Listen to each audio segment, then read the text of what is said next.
Can you just give it up? I can't see what you're talking about. Oh, she is. This person's so rude. The meeting is now streaming on YouTube. Good evening, everybody. It's our monthly council meeting from Zoom. And I'd like the Father, Oliver Cross, now to lead us in prayer. Thank you. Thank you, Mr. Mayor. Today, Oliver. How are you? Today for Christians is Holy Cross Day, a day which began really with a retreat to the Holy Land taken by St. Helena, the mother of the Emperor Constantine, to the Holy Land. And she brought back all kinds of things in one of the greatest souvenir treks, I think, in history, to her home city of Trier in Germany, where relics of the True Cross and of St. Matthias still are there. It was an inspiration to those who came on pilgrimage there that things are not always how they seem, and instruments of torture so terrible that they weren't even used on Roman citizens could be symbols of hope and pride to many people throughout the world. We live through things which seem very concrete and very difficult, and it is for us during these times to try and see the good that nestles at the heart and the grace and the goodness that is still flowing within our communities from neighbour to neighbour as we support one another. These words are written by Janet Morley, a retreat conductor in our own generation, and she talks about the silence which is terrible and the loneliness which speaks and the despair that is challenging. We pray that some of the things which seem most terrible at the moment may be a window to grace and hope. O God, from whom we flee, whose stillness is more terrible than earthquake, wind or fire, speak to our loneliness and challenge our despair, that in your very absence we may recognize your voice, and wrapped in your presence we may go forth to encounter the world. In the name of Jesus Christ. Amen. Amen. Thank you. Thank you, Oliver. Greatly appreciated. Item 1, declaration of interest. No rush. Chair, I want to declare an interest in so far as I'm active in lots of voluntary organisations. Thank you. Yeah, I think a lot of chances with that one. Mr. Mayor, same here as well. Yeah. I think it's one much goes without saying, unless specifically one comes up. Okay. Right. Minutes. Approve the minutes of the meeting of the corporation held on the 20th of July, 2020.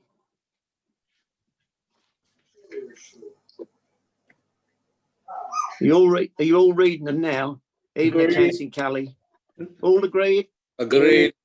Agreed. Thank you.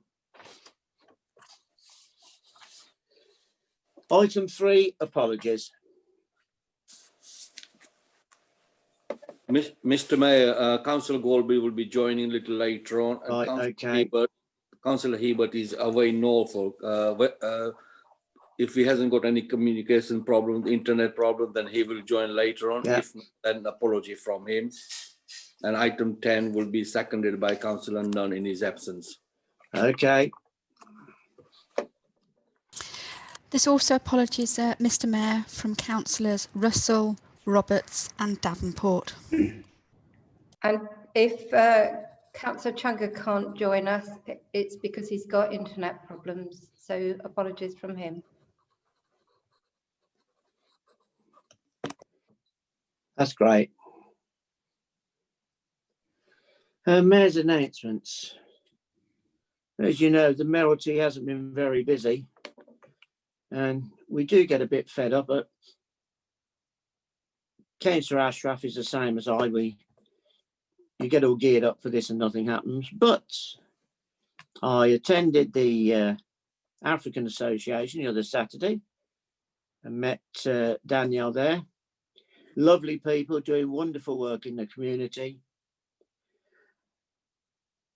and working basically throughout the county in various guises. It was a lovely morning. It was. I even did some work. I helped with a bit of packing. So a lot of the wards have got this voluntary food parcels, I call it. They don't come from America now. They come from all within the county, and it's wonderful work. It's a shame that more of these groups don't ask the mayor to attend on a Saturday morning to congratulate people who are doing voluntary work and also putting themselves at risk to a certain extent for other people. I thank my fellow councillors for the donations from their funds, because funds have been nothing at the moment. I think we're equal in the amount which was at this time last year of 4,400, and that's all from our grants for the COVID, and I congratulate anybody who's given. There's still time, so if you want to send anything, you send it in, because Lowdown has been carrying on all through this, and because they get the youngsters with problems and they've got to help them, because everybody's putting themselves at risk. Pity there's not more to come. I'm meeting the sheriff next week to give him a tour of the Guildhall with Mike Ingram, and we're also releasing Mike Ingram's book about the Guildhall. It's a simple little book. Even I've read it, so it must be simple for me to read it and understand it. So basically, I see it as a tour of the office, all our offices. So that'd be a good buy, good Christmas buy for somebody who doesn't really know the Guildhall. Thank you. Public comments and petitions, item 5. And we've got, who have I got on my list? Anne Van Curie and David Chinuthia to address the council. I think they're going to give a mini tea. I think they're sharing it between them. Yes, I'm here. Can you hear me? Hello. Yes, hear you loud and Hello. clear, miss. Lovely Yes, to thank see you. And well, yeah, and thanks once again for coming to our food parcel morning. It was great to have We you thoroughly there. enjoyed it. Yes, and to see the work that we're doing, and some of the struggles that we are facing, primarily in terms of space. Yeah. We're crying out for an office for a space, not only to store the food, but also to bag this food.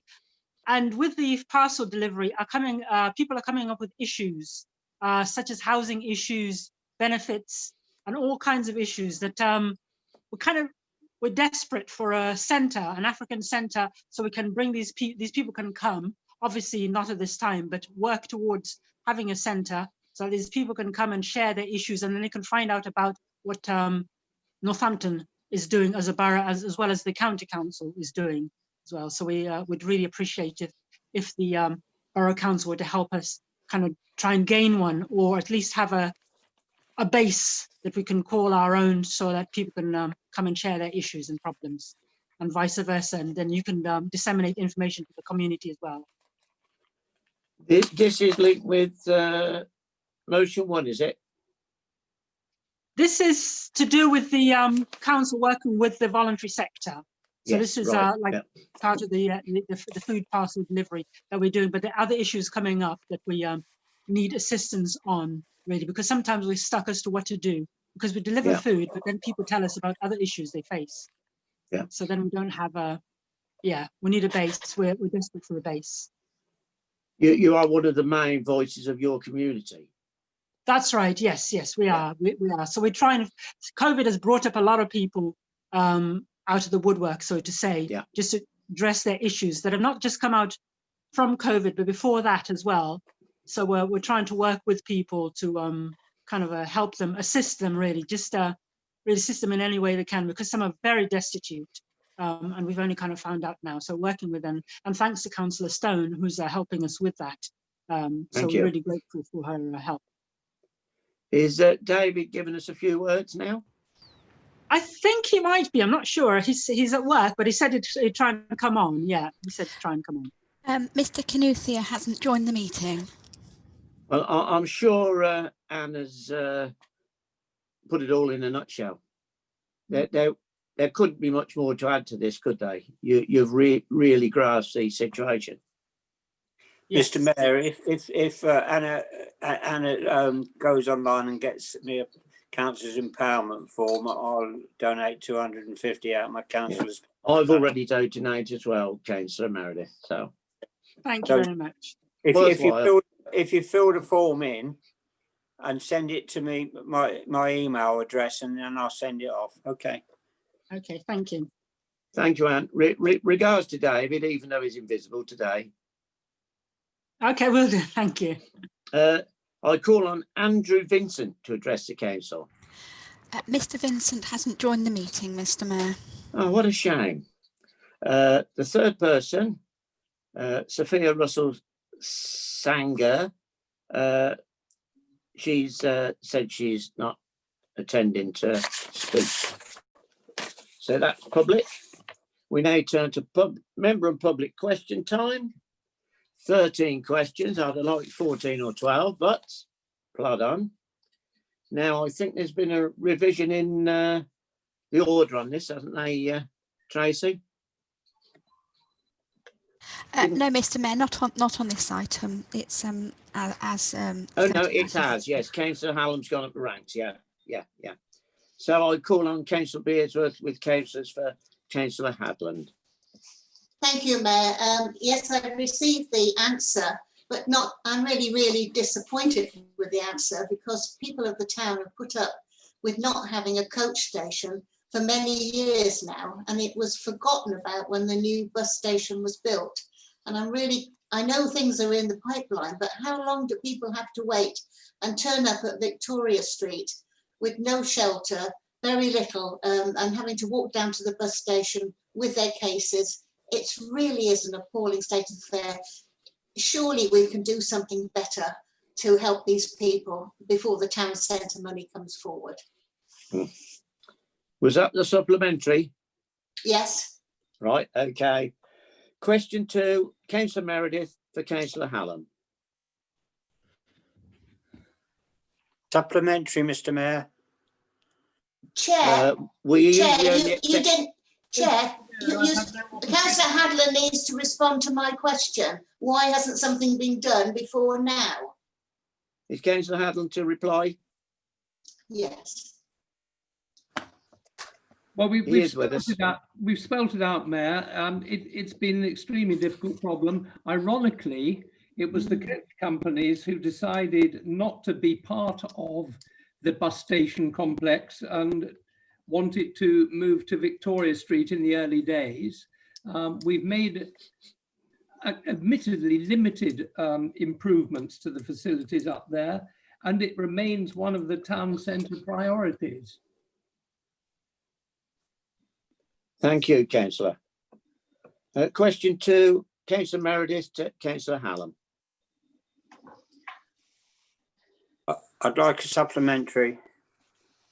That one's finished. The answer's been accepted with Councillor Beardsworth. Thank you. No, you're talking about my question to Councillor Hallam. Yeah, far away. Yeah. I'm sorry. I thought you said that one's finished. No, it's supplementary. Thank you to Councillor Hallam for his reply. This is no way, Mr. Mayor, that I'm criticising Councillor Hallam for his efforts. I appreciate what he's done, but I have to say I'm very concerned that the tree situation in Talavera is still the same as what it was 3 years ago or 4 years ago. We're still invaded by forest trees surrounding the housing estate, which are overgrown and block out people's light and cause lots of nuisance, especially to some of the elderly people. If Councillor Hallam was to check my casebook, he would see that my highest casebook is regarding trees. What I would like to see is more money being put to rectify the problem on my particular area. Some of the trees need coppicing properly, and some of the trees which are causing offence need to be taken down. I am prepared to meet Councillor Hallam provided I'm not just going to be say, oh yes, okay, that's okay, we'll have a look at that situation. I want some positive action taken on the trees and to bring it into force, and that extra money should be put in to try to help the people. One example, I just want to give you one example, Mr. Mayor. If he looks at the roundabout at Talavera, the roundabout must be the only forest in the country that has forest trees on the roundabout where you can't see one road to the other. That's just one example. Thank you, Mr. Mayor. Thank you, Dennis. Councillor Hallam, reply.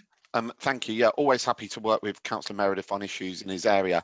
There has been some positive update on trees because the tree panel that Scrutiny had some years ago agreed £100,000 spending per year in a zoned manner, and obviously his ward was one of those zones that was looked at a couple of years ago. And then when we came to the end of that period, which we did last year, in the budget this year, we put in another £50,000.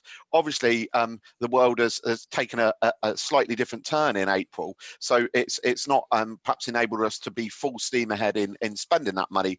But I'm pleased to report there were tree officers in his ward on Friday doing some tree survey assessments there, and hopefully we'll have some more positive news for him shortly. Thank you very much. Thank you, Councillor Hallam. Councillor Meredith for Councillor Nunn now. That's question 3. You're muted, Dennis.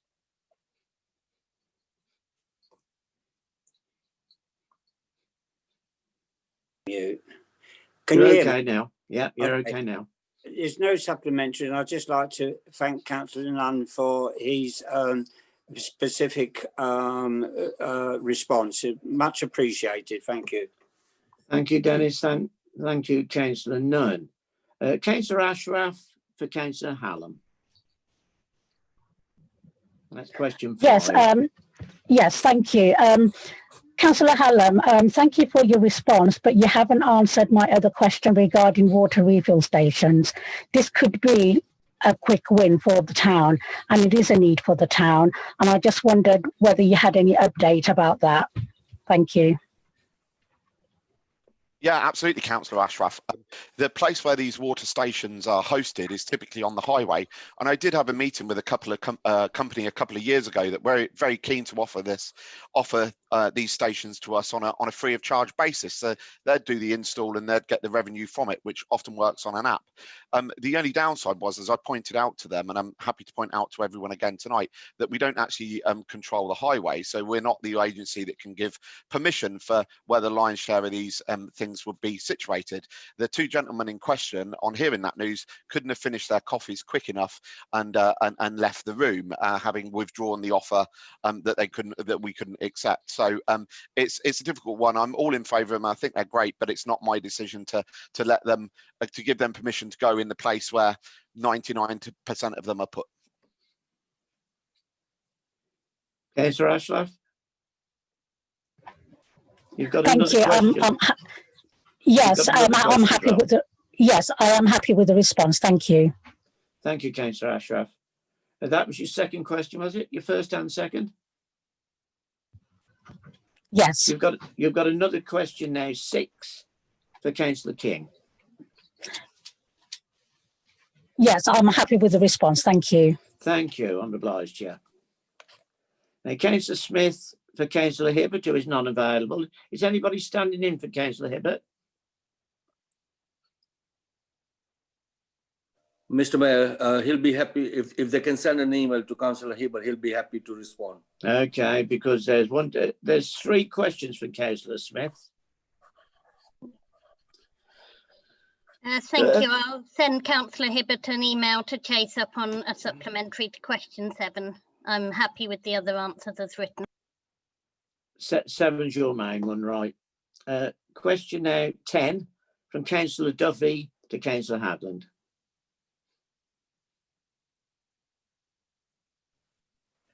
Right. Councillor Duffy? I have more to say about this later on, but happy is written at the moment with, if I can come back later, please. That's question 10, is it? Yeah. Anything to add, Councillor Hadland? Well, no, the answer is as it stands, Mayor. Thank you. Question 11, Councillor Duffy to the invisible tonight, Mr. Hibbert. Councillor Hibbert.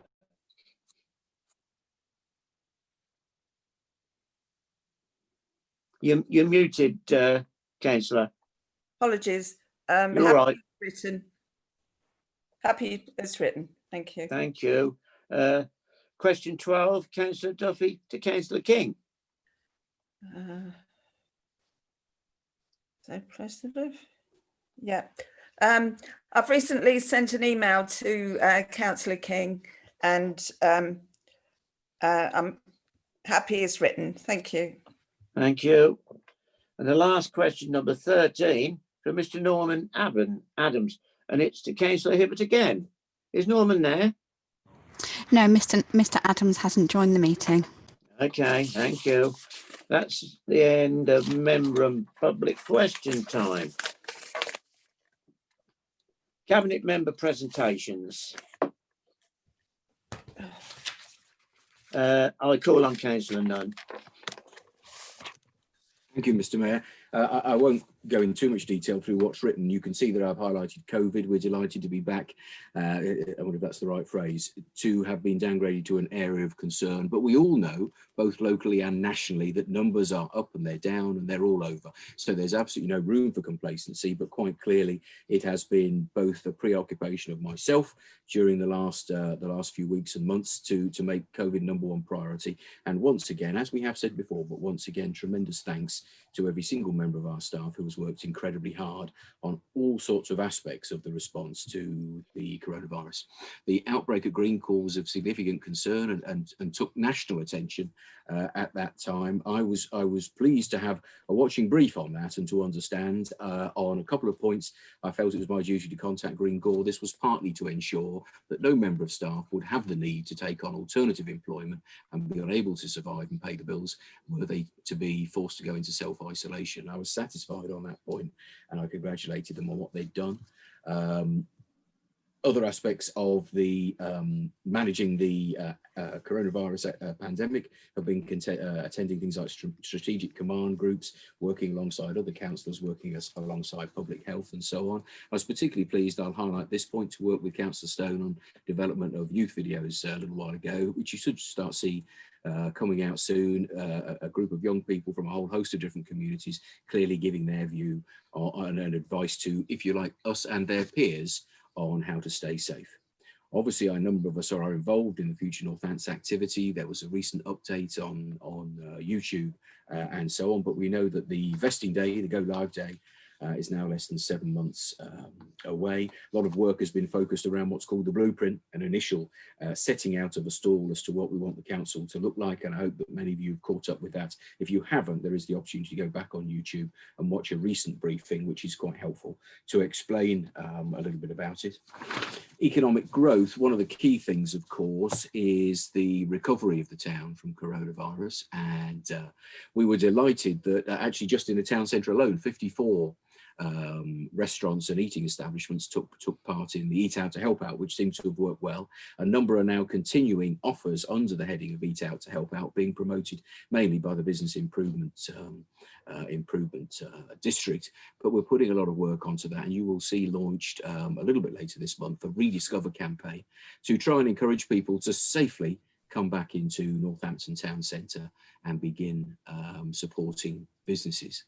Not every part of our economy will survive through what has been the most extraordinary shutdown, the forceful way in which businesses have been required to shut their tills permanently for such a long period inevitably will bring casualties. And we hear news of, albeit one supermarket moving within the same location, but today I think it's become more widely known that another intends to close its premises in the town centre, and that's a rotten shame. If we are all to be honest, we will know that either we or those that we know are doing more and more of their supermarket shopping online, and that's a dreadful shame. What we have to be certain of is that people see the offer in Northampton and feel attracted to come in and support as many businesses as they can. And there is a great deal of work going on with that, not just through what our officers and people like myself and Councillor Hadland are doing, but also through the Business Improvement District and others as well. Those probably are the main things I wanted to highlight. Other than, may I just mention my last paragraph there, I mentioned how wonderful it is to see civic events celebrated, and what was done on VJ Day was a great example of the tremendous way in which we're still being able to celebrate these sorts of events. I'll stop there. I think most people have probably read the report, Mr. Mayor, but happy, of course, to take questions. Mr. Mayor, Councillor Danielle Stone and Councillor Hack have indicated to speak. Councillor Stone. Thank you, Tracy. Thank you, great. Thank you. The other councillor is Councillor Hack. Had his yeah, I've got Councillor Hack. Yeah. Lovely. Thank you. I wanted to raise 3 issues. Really, yeah. One was the videos that out of an agreement with the strategic board that peer education is a really powerful tool to use when we are giving difficult messages. So I'm really pleased we were able to do that work and do it in the time scale that we had. We did it in just a week, and it would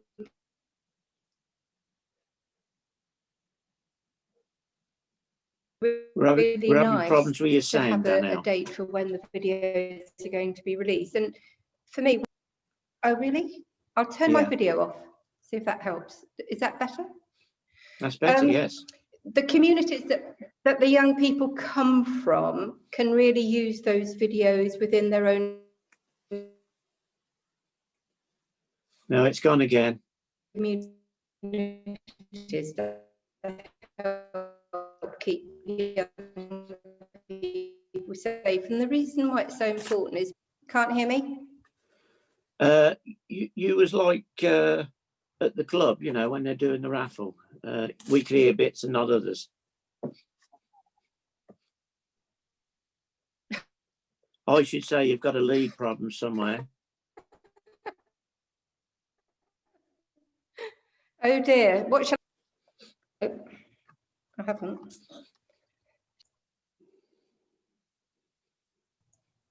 Mr. Bear, why don't you go to Councillor Hack and then come back to Councillor Stone? That's a good idea. Thank you, Councillor Beard. Councillor Hack, let's hope yours sounds better. Yeah, thank you, Mr. Mayor. Can you hear me all? Yes. Can you all hear me? Yeah. Okay. Yeah. Thank you very much. Yeah, I just wanted to ask a question around testing to Councillor Jonathan Nunn. But I want to put it on record that I want to praise that his work has in recent days he has done so much work around COVID-19. In terms of bringing getting the messages out, bringing he's so passionate about getting the messages out and keeping everyone informed in terms of my community that I represent. But I just wanted to ask a question around testing. Can you confirm to the House and to us that we have enough capacity in Northampton? Because we are in the second week in school opening. School has opened, as we all know, that there are parents who has COVID symptom and they can't get the test. Hence, they can't send the kids to school. So they're going to self-isolation for 14 days. There are literally people they do need the testing, for them to do the day-to-day activities. So can you confirm to the House that we have enough capacity in terms of testing, please?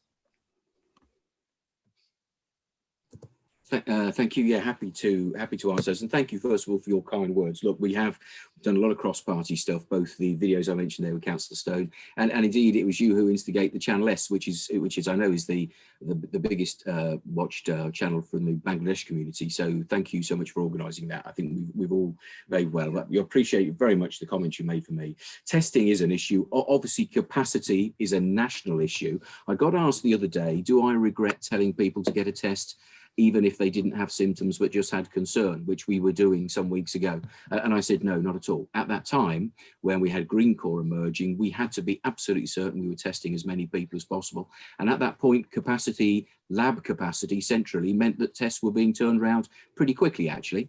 We were putting in Northampton 300, 400, 500 people a day through the various different test centres, and we still have a number within the town. The Market Square, Bracknell's is still operating, and so on. So I'm glad that we did what we did at the time, and I think that's partly the reason why our numbers have come down. It is really disappointing that whatever the local folk do on the test, they cannot be processed centrally, but that is as a result of the amount of testing that's being done. Somebody pointed out to me the other day that Northamptonshire was at the top of the league nationally for testing, and they also pointed out that the UK was pretty much at the top of testing in the whole world. So as a consequence, there was a short period of time there at least where Northampton was probably the most active place in the world for testing, and I'm glad that we took advantage of every single one. Now that it puts pressure on people because the capacity isn't there, I'm really disappointed. And naturally, people like myself and others have urged public health to rectify that problem as quickly as we can. But it is a national problem. And I'm aware that throughout this whole pandemic, there's been all sorts of demands, hasn't there, really? So at the start, we all had demands on broadband and bandwidth. Later, there was the demands on PPE, which were far greater than they'd ever been before. And now the issue, as people are really getting the message about testing, there isn't the central capacity. And that's a rotten shame for everybody who just wants to do the right thing and get a test. I hope that capacity will come up. And all I'm very happy to do is to say, from a personal perspective and on behalf of this council and the town, I personally am pushing to ask the government, public health, and whoever else is listening, please try and get that capacity up as quickly as you can. Thank you very much. Back to Councillor Stowe.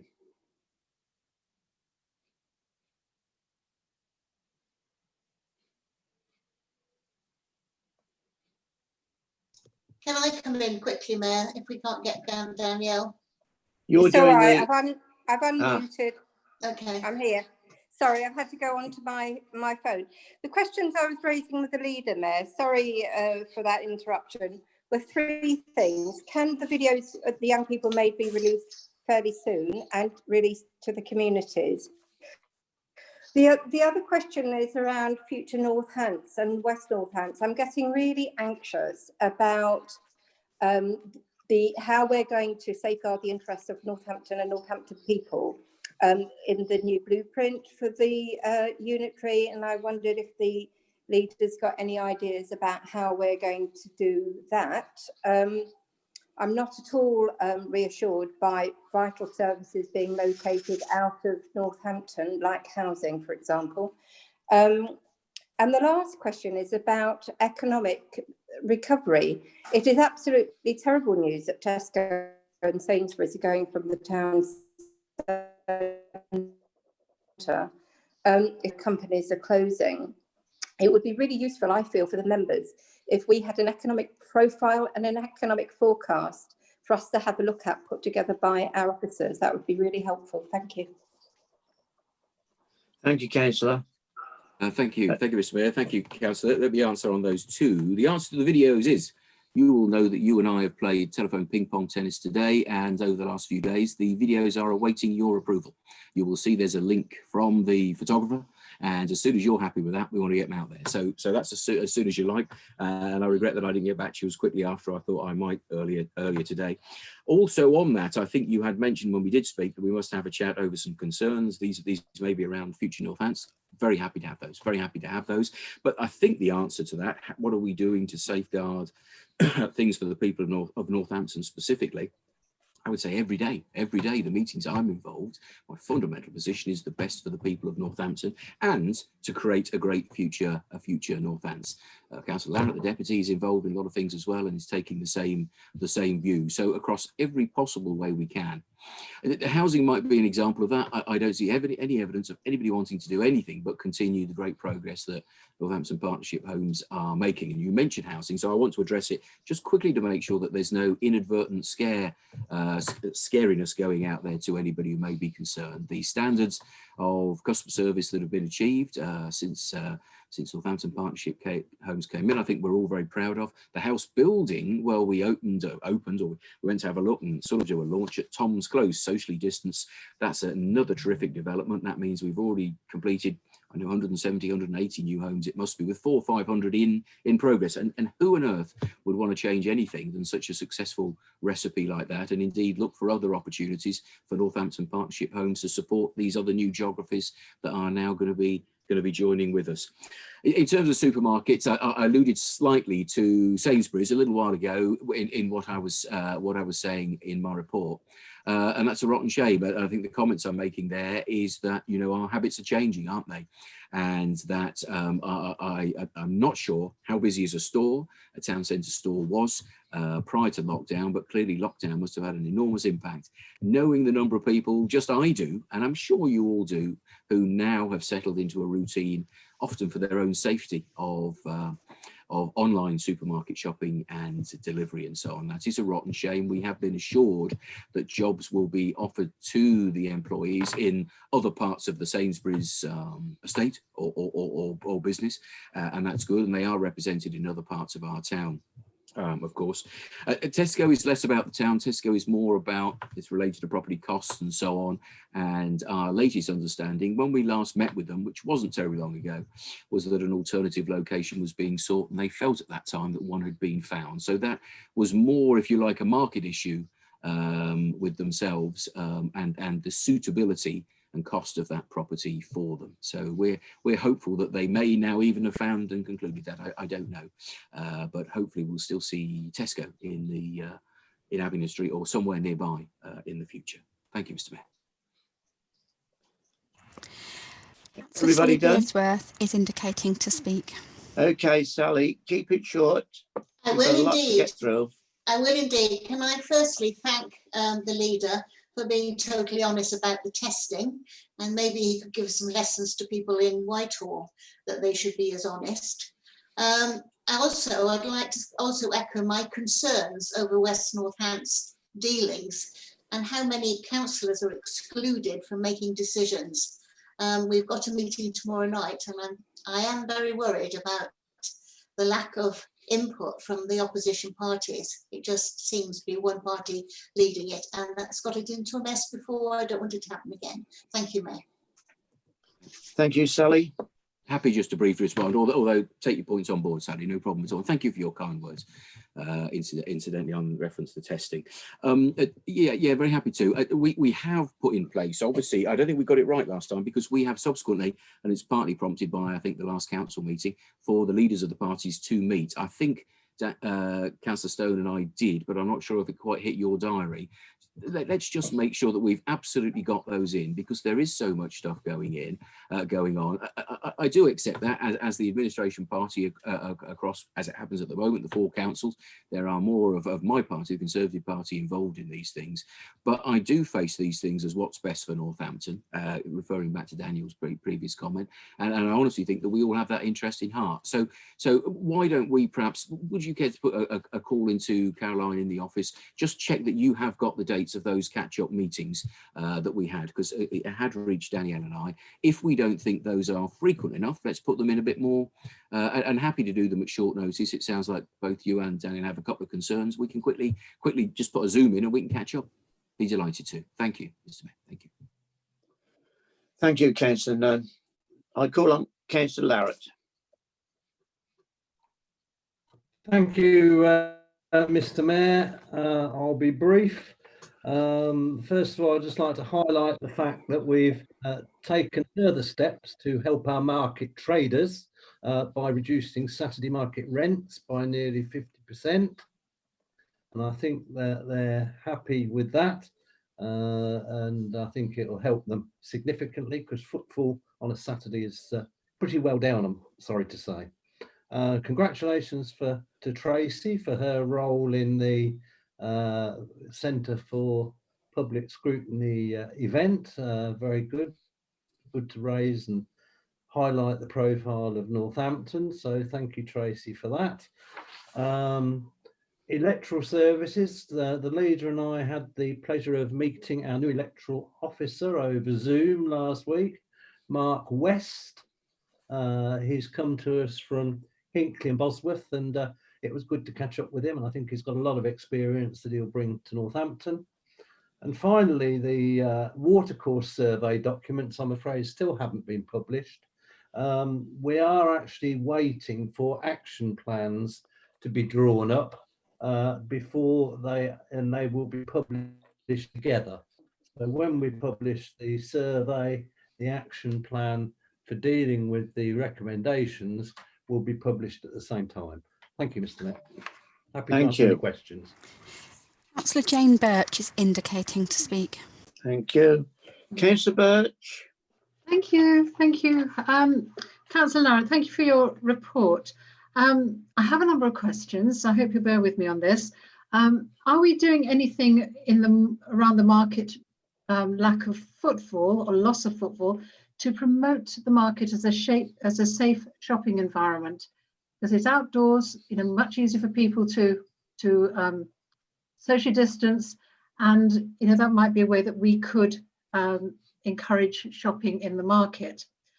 Going on to the council development, we've got some development training on the new planning proposals, but I think also we've got a number of really important issues coming up, which I would request a briefing on. One is the parish council development, the town council development, and we really do need the briefing on the rail issues, which is particularly relevant due to the consultation on the transport strategy closing at the beginning of October. These briefings are highly informative for councillors, but a lot of this information is also relevant to our residents. Is it possible to put these out on YouTube for our residents, especially when there are consultations involved? There's the planning consultation and there's also the rail users consultation, which we would encourage our residents to participate in. Going on to the electoral services, can I ask why we are not doing registrations online? It seems an incredibly onerous task to arrange these interviews. There will be people who would quite happily do the registration online, which would save a lot of trouble and time. And the licensing, something I'm slightly concerned about. Do we have sufficient capacity for enforcing the licensing regulations? I think that's probably all I have, apart from adding my congratulations and appreciation to the work that Tracy Tiff does for overview and scrutiny. She does a wonderful job. Thank you. Thank you, Jane. I mean, the market is very difficult. Footfall is down considerably, and traders are actually doing more work, doing more trade in the week than they're doing at the weekend. So I think there's probably an issue around that we perhaps need to pick up on and try and promote. We do rely a lot on NABMA, the Markets Association, for their joining on their national campaigns. I think they are looking at certain campaigns and issues, but yes, I'll certainly pursue that with officers. With regard to councillor development, we have a meeting of the cross-party group on the parish town councils, etc., coming up on Wednesday. I think at some stage a briefing would be useful, although I think we might be discussing sort of shadow meetings of those new bodies. So perhaps how we all work that together with a briefing, perhaps we can discuss that on Wednesday. With regard to rail issues, yes, I'm all for promoting that, and I will discuss the possibility of a member briefing to talk about the consultation that's covered, the transport strategy consultation CENMET that's currently underway. I'll see if we can get something put together on that as soon as we can. Electoral Services, as far as I'm aware, we're following all the government guidelines on the revised procedure for the electoral register. I'm not particularly aware of any online issues, but I'll take that up tomorrow with Francis and get back to you on that one. Licensing, we have the capacity for enforcement, but at the moment, because of the COVID situation, staff aren't going out as much. But yes, we did. This was discussed, and we do feel that we've got the adequate ability to enforce. But of course, there is the social distancing and COVID issues, as you'll have seen. We haven't been out doing many taxi inspections, many off-license inspections because of the current situation. But yes, we have got the capacity. That was a specific question that's been raised, so it's there. It's a question of actually doing it. Thank you, Councillor. Mr. Mayor, could I just come back on that very quickly? Very quickly, yes. Very quickly. Councillor Larratt, could we discuss the possibility of putting some of these briefings on YouTube so our residents also have the benefit of this knowledge and understanding? We can certainly consider that. I can't promise that it will happen because it will probably stifle debate amongst ourselves if we're going to put something out. But there may be other ways of promoting it that we could pick up on other than just broadcasting our own discussions. We'll certainly look at it. Councillor Duffy Thank you, is Councillor. indicating to speak. Councillor who? Duffy. Councillor Duffy. Thank you, Mr. Mayor. Hi.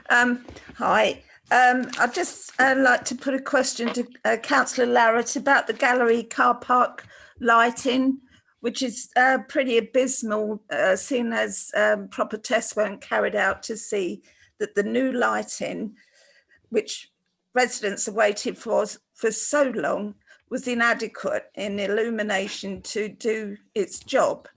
I'd like to know the time frame on the new lighting, please. Nights are drawing in now. There's been knife crime there and with police attendance. Thank you. Thank you, Councillor Duffy. As you can see from my report, the project is scheduled to finish in November, but there will be ongoing remedial actions and things to catch up on.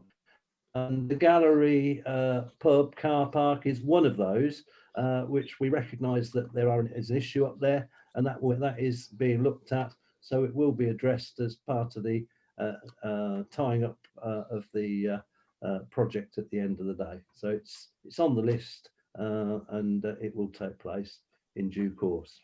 I can't give a precise timescale, but it's definitely happening within the project. Thank you, Councillor Larratt. I call on Councillor Hallam. Thank you, Mr. Mayor. I wanted to just broaden on one topic that was mentioned in my report, which is the incredible hard work of some of the members of the team. When the COVID rate started to go up, we called on members of the team over the past few weeks and during the course of the whole process, but particularly over the course of the last few weeks. So wardens have been out there delivering leaflets and talking to the many community groups in some of the affected areas where the rate was quite high.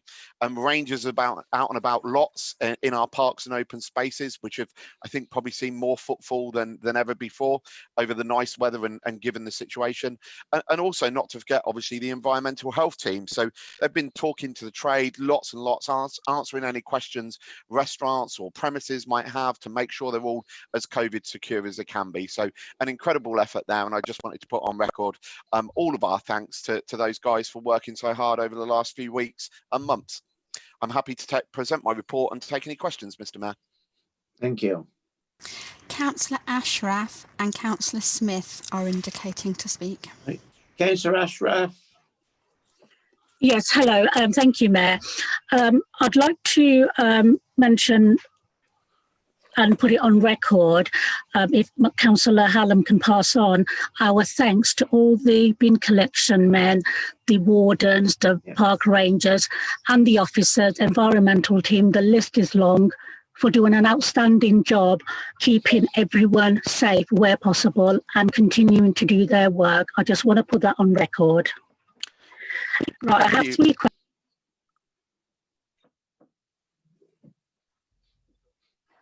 Okay, I have three questions, quick questions. How many of the applications has for? My second question is, what are the long-standing improvements to Westbridge Depot? And my third question is, why have cycling figures gone down? How do you propose to get them back? Thank you.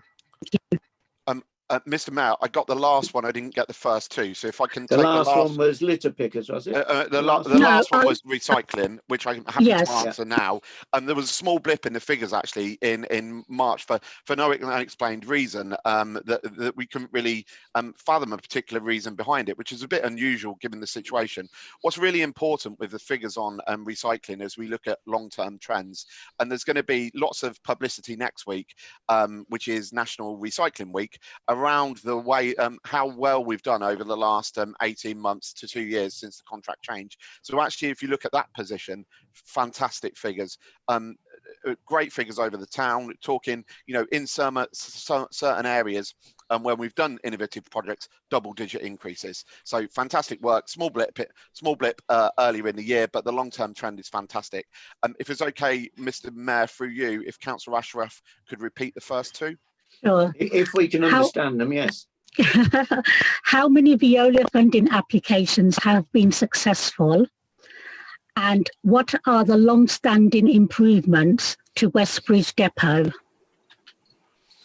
Yeah, happy to brief you separately on the plans for Westbridge Depot, which are in quite an early phase, but there are various things that are going on where we can brief you on that. And apologies, I've forgotten the first one again. How many Veolia funding applications have been successful? Yeah, if I told you the guess off the top of my head, I might be wrong. So I'll get the figure for you and I'll email it across. Okay, thank you. Thank you, Councillor Hallam. Thank you, Councillor Ashraf. Tracy, any more speakers? Councillor Zoe Smith. Councillor Smith. Thank you, Mayor. This just a reflection on where we're at with the climate emergency and the work that we're doing around getting the public on side with this. I think it's just really important to note that anything we do needs to be really joined up and as much communication as possible put in. And I'm thinking most recently about the electric scooters, which have been really praised and brought forward as an environmental input, and it would be, in theory, it's a fantastic idea to have these scooters available. However, the way that they've been implemented and the impact that they've had on environmental issues locally, like my getting emails from constituents saying that they've been left in bushes with the GPS disabled, it's just really important that all of that communication is done really carefully between all the different people involved, so that you don't get the public thinking that actions that are taken to combat the climate emergency they've then got a negative view of. And it's just about really keeping a positive view of the actions we're taking, making sure that all communications and actions are joined up. Thank you, Councillor Smith. Yeah, I wasn't consulted by the County Council in my role as portfolio holder on the issue of the electric scooters. Councillor King has had similar experiences to myself on this and has kind of been leading on the response back. But between us, we're presenting a bit of a united front on where we think there could be some improvements made or some of the challenges might be. So more news on that, I think, shortly. But we are now in communications with the County Council on some suggested tweaks. Councillor Duffy is indicating to speak. Councillor Duffy, please.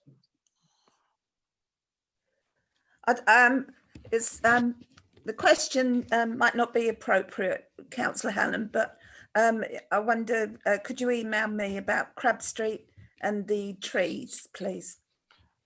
Yeah, I think that's in reference to the inspection that had Yeah. that they had in the area on Friday. I haven't received the report yet. I haven't chased them yet because I thought it was a bit unfair to chase them on a Monday for a report where they potentially only inspected on Friday. So I'll probably give them a day or two more this week and then chase them on the report.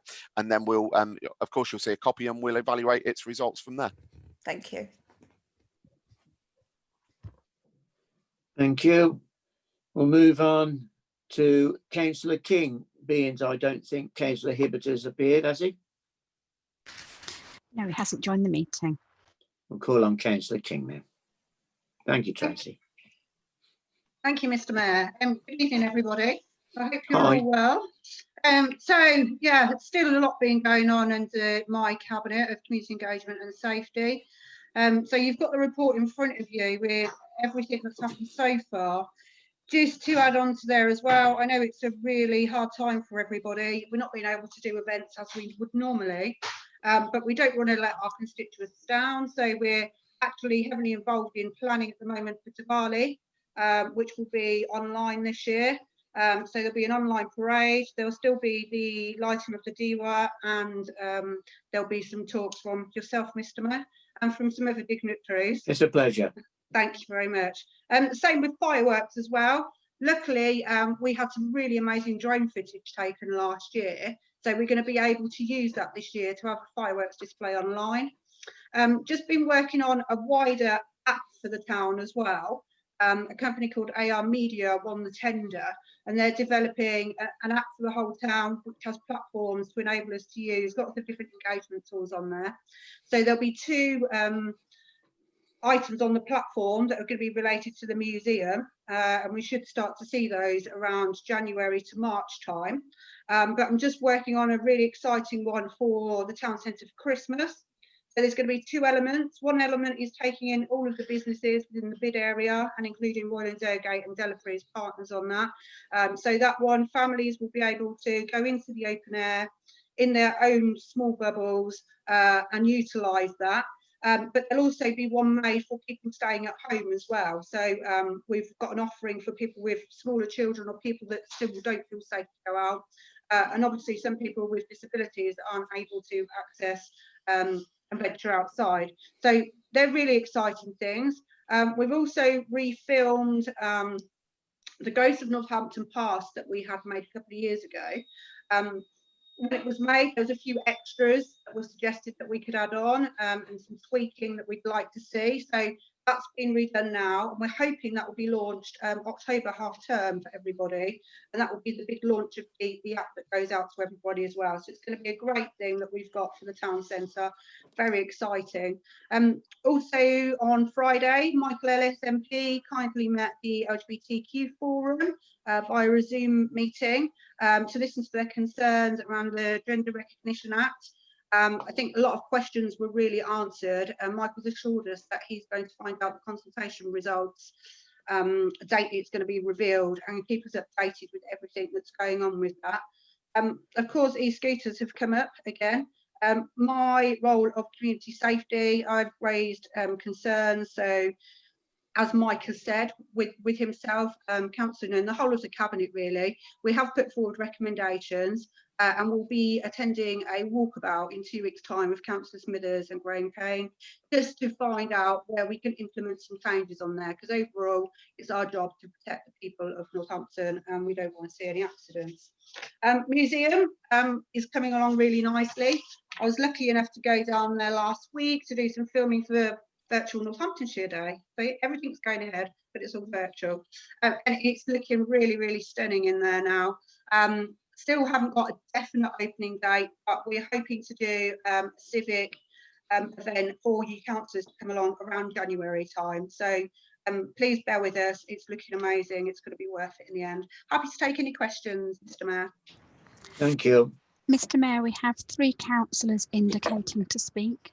Councillor Danielle Stone, Councillor Janice Duffy and Councillor Brian Markham. Thank you. Councillor Stone.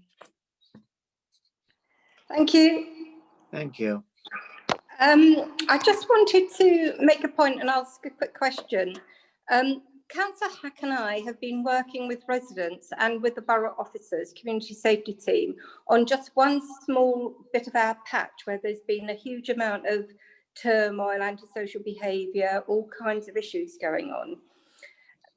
The way we all feel about it, the officers, the councillors and the residents, is that that is a really powerful way to get things done. We cannot be successful without the involvement of our residents. And I'm really pleased with the work that's going on there. It's going to make a huge impact and benefit everybody in that little area.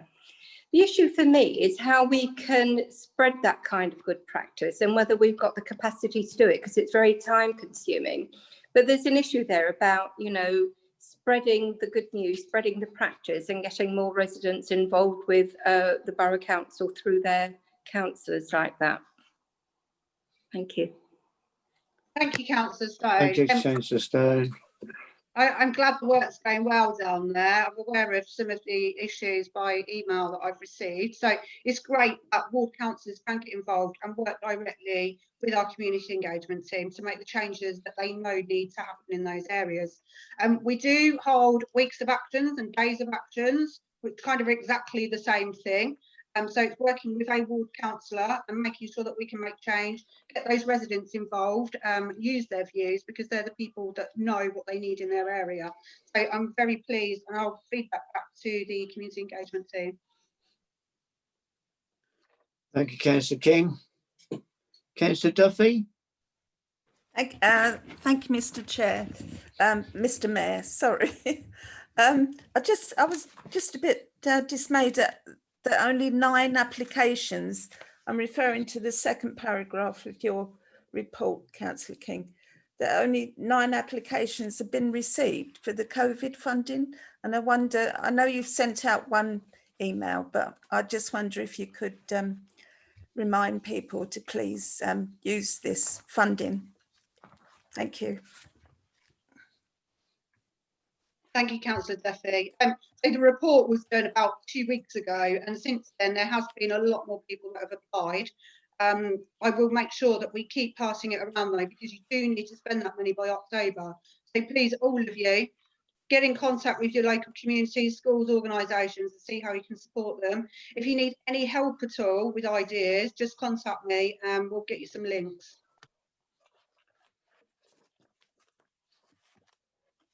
Thank you, Councillor King. Very important message there. Councillor Brian Markham. Thank you, Mayor. I had only one question, but maybe there's a second one now. Briefly, Councillor Hallam indicated that the County Council hadn't been in touch with him as Environment Cabinet member regarding these electric scooters. I read it. I read it in the Chronicle and Echo. You know, it was a done deal. Did the County Council at all get in touch with Councillor King about this? Because with community safety and so on. Secondly, if I hope they do, but if there's still a shortfall in applications regarding this COVID funding, I think I've used all mine up now. So will that be a chance for other councillors to make bids above the original amount?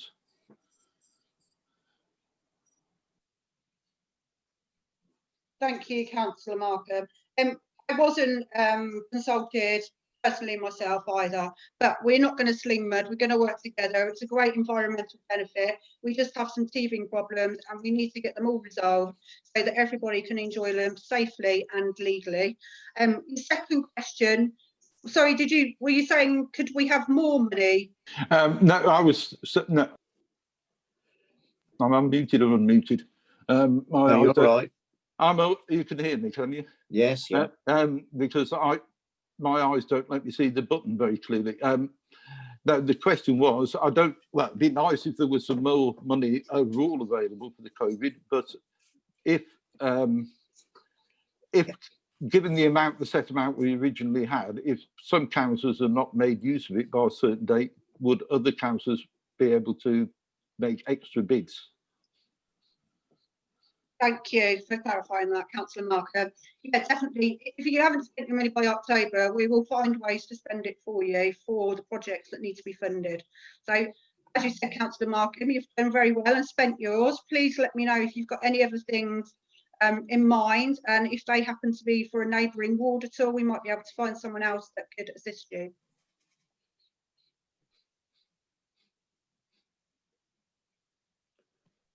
Thank you, Councillor King. Move on, Councillor Eldred. Yeah, thank you, Mr. Mayor. It's very rare to I'll get to you, is it? Oh no, that's what I was thinking, Mr. Mayor. Yeah, I didn't know whether we would tonight as well. But yeah, I'll just quickly go over some points that I've put in my report tonight, and then give people an opportunity to have ask a few questions. I've not really got a lot more to add compared to what I was saying to Cabinet on Wednesday. Is that, you know, originally we were over £2 million over budget this year due to the COVID pandemic. This is now below £1 million, which I'm really pleased to announce. The officers have been working tirelessly behind the scenes to make sure we can get everything covered and reduce the overspends where possible. We've still got some more grant applications going into the government, which hopefully will come back positive, and if they do, then that figure will come down again. What I did mention on Wednesday again, that if we do overspend, then that will come out of the reserves to cover anything that's overspent for this financial year. Obviously, after this financial year, I have no control over it because it'll be in the new unitary. So it'll be down to the new cabinet and the new finance 151 officer to make sure that everything goes in the right direction. But we're going to make sure we give our accounts over to the new unitary in good shape, and to make sure things going forward are looking healthy for Northampton at least. As you can see in my report, I've mentioned about the £1 million overspend. We've put the diagrams in there for as Councillor Stone asked for, which at the next cabinet you'll see some more diagrams in there to hopefully make it easier for people to understand as well.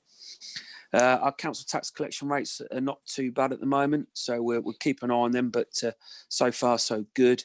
Obviously the staff have been working tirelessly behind the scenes trying to get all the grants out to all the companies around Northampton to make sure they can continue trading, or at least give them some financial stability for when they do reopen. The facilities team obviously working tirelessly behind the scenes as well to make sure everybody's safe when they come into the Guildhall. So I'd like to thank them as well for all the hard work they're doing behind the scenes. Obviously, we've been hit with a lot of cancellations regarding wedding receptions and that. So that will have an impact on our income when it comes to the end of the year. So again, but that's all within the overspend that I've already mentioned. So we're looking at ways of increasing that, and hopefully next year we've had a lot of inquiries when it comes to weddings for next year, so that it all looks good for the future.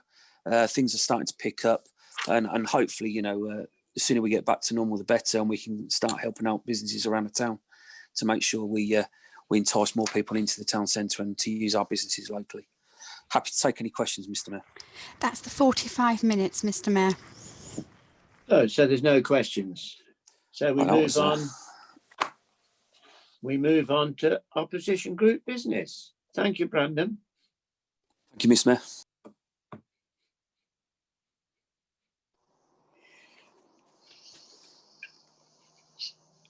Hello, Mr. Mayor, is it me? Yes, yes. Let's hope everything goes all right. I'm on my phone. You're plugged in, girl. Yeah. Far away. Okay. I'm talking this evening about good governance as a democratic issue.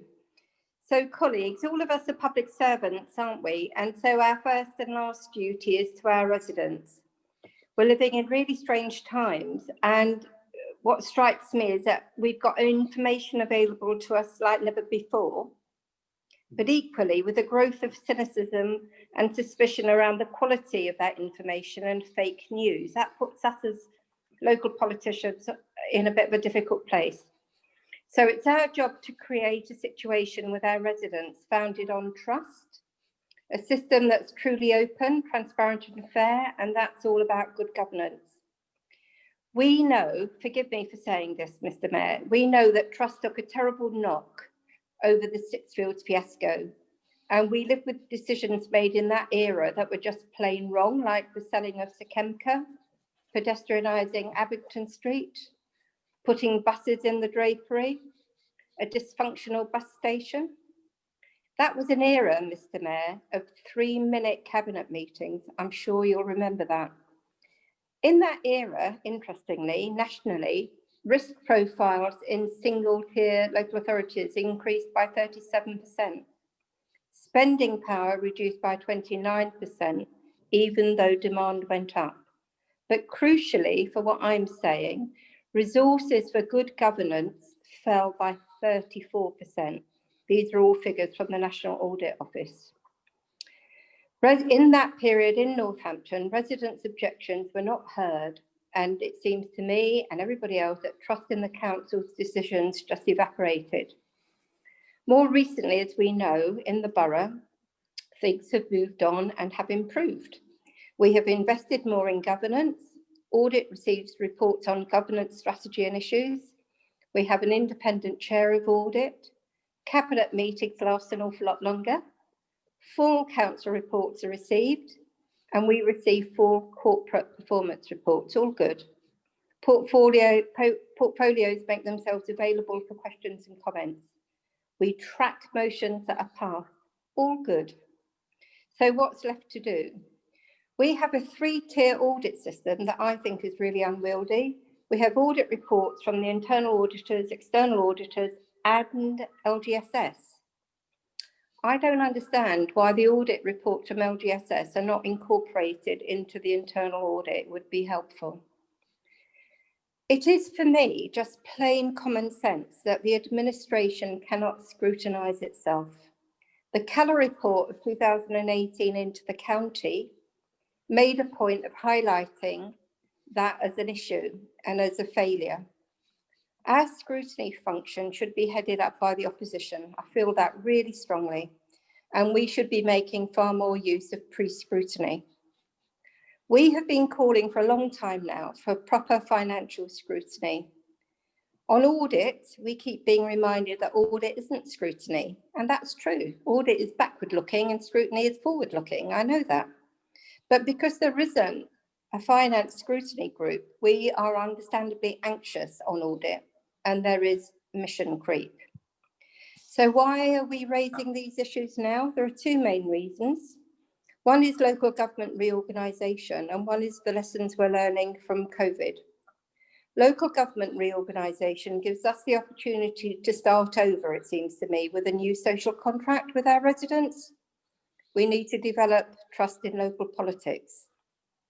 We need to maximise the turnout in the polls to ensure we have a sound democratic base that is accountable to the electorate. With COVID, we have seen just how important trust is. If people trust the messengers, they trust the message, and then compliance is high. As public servants, we are all stewards of the public good and public resource. We need governance that is open, transparent, and fair. We want to be known, all of us, as people who get the work done and do it well. Our governance needs to be outcome focused. Are we doing the right thing and getting the right result? It needs to be focused on performance. It needs to be for the people, by the people, with the people. Thank you. Thank you, Councillor. We now move on to item 9. Oh, no, we don't. We've got Councillor Nunn. We've got 3 minutes, Councillor Nunn. Thank you, Mr. Mayor. Momentarily thought I'd got away with it. How could I forget you, sir? Very glad to speak on this, and can I start by thanking Councillor Stone. I think there's a recognition of a lot that has happened. As Councillor Stone has alluded to, it was December 2016, what a long time ago that seems, when PwC published their initial report on previous problems with the football club loan. And I think we have come a long way. You kindly mentioned things like longer cabinet meetings. I've expressed a view before. I think generally you get more people involved, you get a better decision, you get a decision that sticks and that people get behind and they support and they see the benefit of us. Most of us tend to come to the same conclusion on an issue if we've had the opportunity to explore it in our minds. And that's partly why I'm a fan of ensuring we get a good lot of, decent debate at council meetings and at cabinet. But we had a governance action plan which went into all aspects aspects of the council, and indeed that means things like we now publish the forward business plan. We have an executive programme board where all of our cabinet are required to attend, comment on draft ideas and draft reports that are coming forward, and so on. I mean, even on Sekemka, you mentioned, we do, of course, now we put through the council a museums collection policy, which was taken from all the good practice available, and I believe is as good as any other in any other museum elsewhere in the country. Reluctant to comment really on audit processes, you know, potentially unwieldy. I think we just have to accept what's required of us, really, with, you know, internal and external. Certainly of everybody present here, it's not for me to, I think, complain about anything. We just have to put up with, as an administration, we have to put up with what we have. But if on audit or indeed scrutiny, there are other things to do. Scrutiny, again, is an area where I don't feel I should make any decisions. In fact, I turn up there as if in front of the beak to be challenged, and I find that very positive, but sometimes a very challenging experience. So if there are other ideas, I do, however, think that scrutiny is something we do well. So if a few members of scrutiny, if yourself, along with Councillor Lane, who I think is acknowledged by all to be an excellent chair of scrutiny, we do keep winning awards along with Tracy's support. If a few want to come together and look at new ways of doing things, new processes, I'm completely fully supportive of it. One thing I do know is the good practice that I think between us all here we have developed in openness and transparent decision making, and in the excellent scrutiny that MBC is known for. Those traditions need to transfer into the new West Northants. That's an absolutely essential thing for the future of the town and for the future West Northants altogether. I think that's all the comments I'd probably make at this point, Mr. Mayor. Thank you very much indeed. Thank you. Councillor Stone, sum up, 2 minutes. Thank you. Thank you. Thank you. When things go wrong and then lots of work is done to put it right, I think it's important to acknowledge that, and I hope that's what I've done. What I've tried to say is I think we need to go a bit further. We should have gone a bit further. I think Councillor Lane has been a really good chair of scrutiny. I wasn't criticising him. I think it's good practice to have opposition as the chair of scrutiny, and I think we should be looking to do that. I think as we're winding down and transforming what we're doing into the new authority, I think it's ever more important to have financial scrutiny. And so I was suggesting that we had a finance scrutiny set up, not just for the budget meeting, but ongoing as we deal with the COVID implications and the shortfall in income and revenue that we're going to be having. I think there are huge issues around LGSS. I'm not at all happy about what's going on at the moment, and I think we need to be having a really good look at that. I think LGSS, you know, is providing a service to us. They should be providing more information around finances for us. Always happy to talk further. So I hope some of those ideas can be taken up. Thank you. Thank you, Councillor Stone. Item 9, Overview and Scrutiny Annual Report to 2019-2020. I call on Councillor Lane to propose a report. Thank you, Mr. Mayor. Once again, Northampton Borough Council scrutiny has been held up by the Centre of Public Scrutiny with the way it conducts itself. As Councillor Stone has mentioned, we do it really well in Northampton. I've always said the scrutiny works best when those involved have a passion about the subject they are investigating. I think we saw this clearly this year. But the best example I can remind myself of is the customer service one a few years ago, when we were going around, and as the report was being written, actually the implication being put in place straight away. So that when I presented the report to Cabinet, actually all the work had already been done. And that worked really, really well. I'd like to thank the committee for all their work this year, particularly Councillor Meredith for his work on food poverty working group, and Councillor Walker for his work on the knife crime working group. I'd like to thank the Cabinet for their input and for the officers of the Council for their help and support over the year.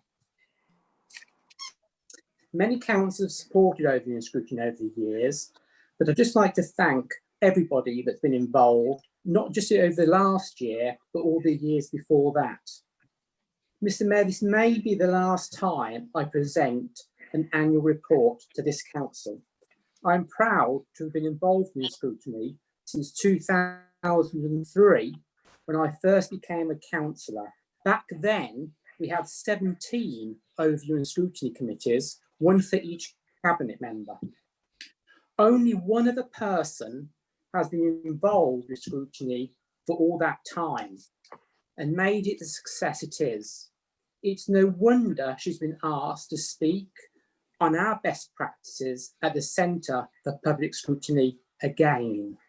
Mr. Mayor, I know this is outside protocol, but I'd like this council to record its most sincere thanks to Tracy Tiff for all of her hard work, not just over the last year, but for the past 17 years. My final point, Mr. Mayor, before I present my report, is that Northampton Borough Council scrutiny works. It's been upheld by the Centre of Public Scrutiny. Please don't change its structure. Mr. Mayor, I am pleased to present this report to Council. Thank you, Councillor. I fully endorse your congratulations to Miss Tiff. Yeah. I think we all owe her a lot. I call on Councillor Walker to second the report.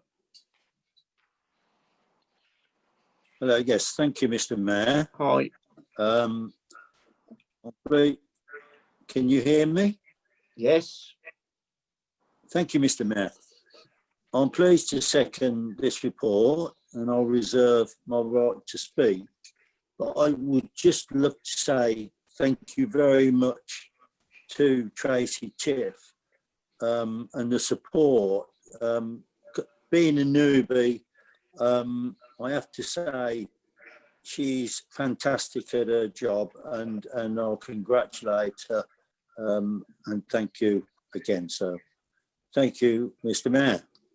Thank you, Councillor Walker. Councillor Smith wishes to speak. Thank you, Mayor, and I'd like to echo everything that's been said about the work that Tracy does, not only in the support, but in the way that it's helped to format the reports that go out and to make sure that it's put in a format that can be acted upon.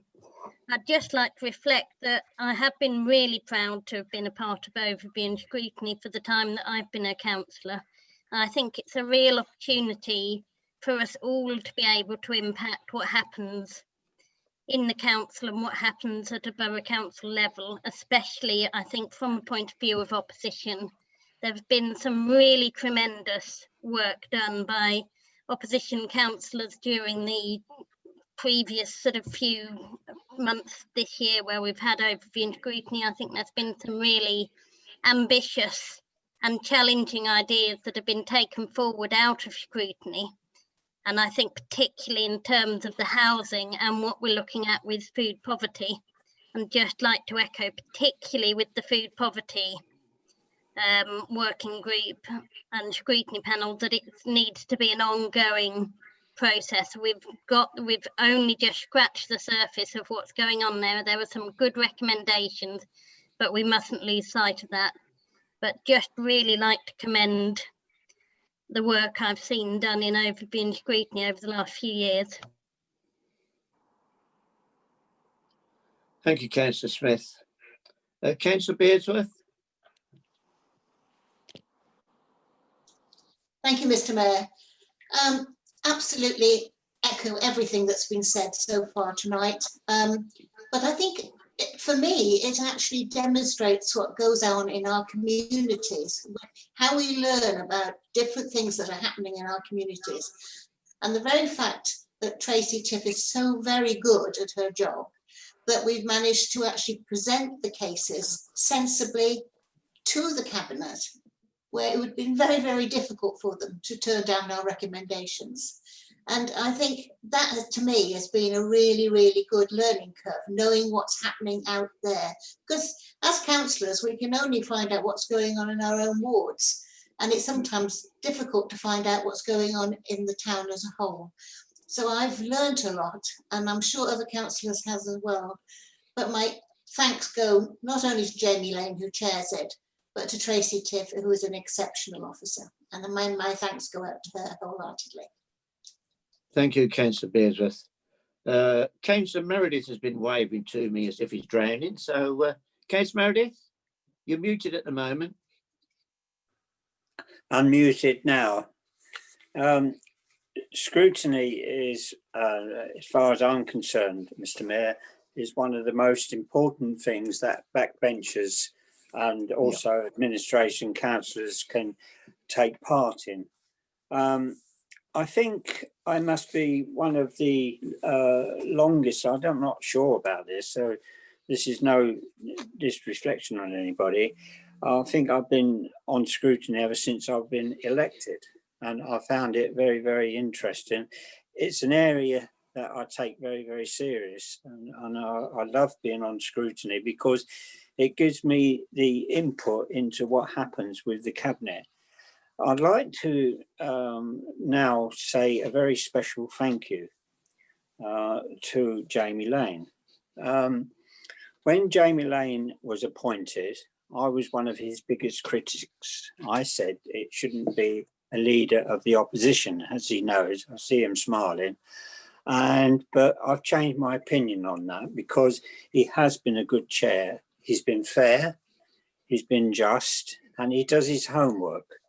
He knows what he's talking about, and he comes out very clearly, and he gives people the chance to take part. During the years that I've been on scrutiny, I think I've been on quite a chair of quite a few working groups, and the two important ones that I've been on is the sexual exploitation of young people. And that was a very emotive subject for me. And we had a very, very in-depth investigation into that. And a lot of the ideas come from that.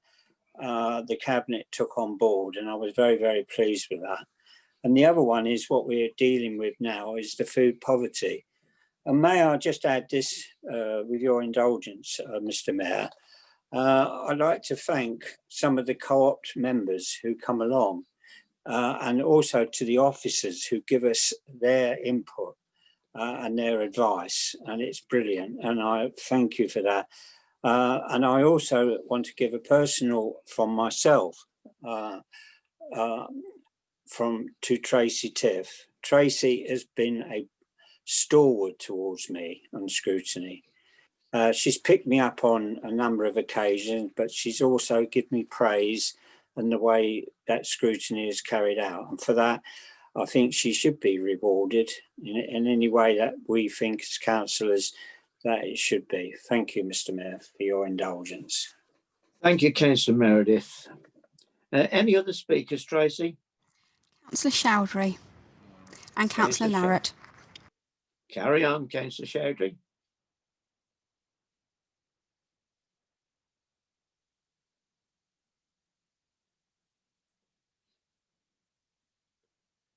Do you want to jump in, Councillor Larratt? Thank you, Mr. Mayor. Can I thank Councillor Lane for his comprehensive report.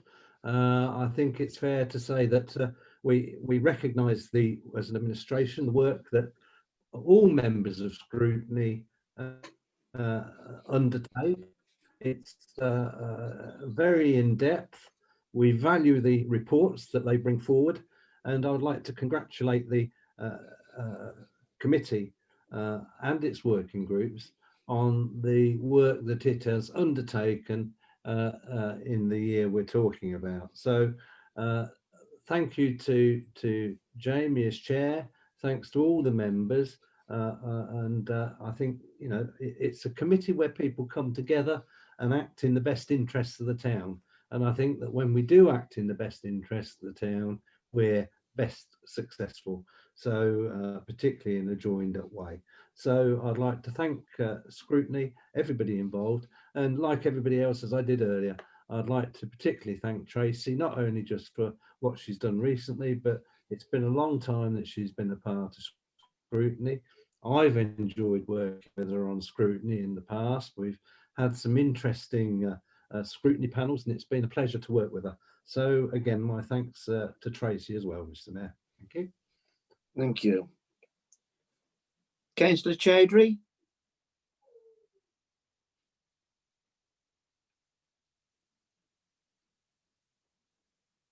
Is he still with us, Tracy, or has he disappeared?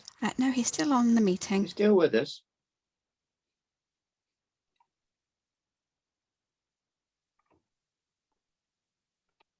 Does he know how to demute?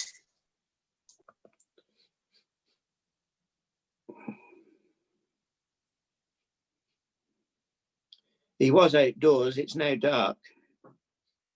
He's just come back, Mr. Mayor. He's just come back. Oh, good. I can't see him, see. Yeah. Councillor Chowdhury, speak about Scrutiny. He's eating. Shall we pass him on? Yeah, I would. Okay. Agreed? Everybody agreed to pass him on? Agreed. Yeah. Councillor Jamie Lane. Thank you, Mr. Mayor. Well, thank you for the very positive comments that have been made. I mean, Councillor Smith has always made some very good points at scrutiny meetings. I consider her a real good friend of scrutiny for her input over the years and chairing various working groups. Councillor Beers is absolutely right. You learn so much about the community when you do scrutiny work, when you go out into the community and start your investigating and finding out when a tree is a bush and a bush is a tree. I can remember that one on King's Sort of very clearly one afternoon. Dennis as well, Councillor Meredith, has been a great friend to scrutiny, has chaired several working groups. Thank you for that. Thank you, Councillor Larritt, for those kind words as well. I think that was everybody, but thank you. Glad you liked the report. As a former member of Scrutiny, I thoroughly enjoyed it. It is. You really find out, and you can. It's a committee you can speak without fear or favour, and you know you all come together in the end. Is that agreed to accept the report? Agreed.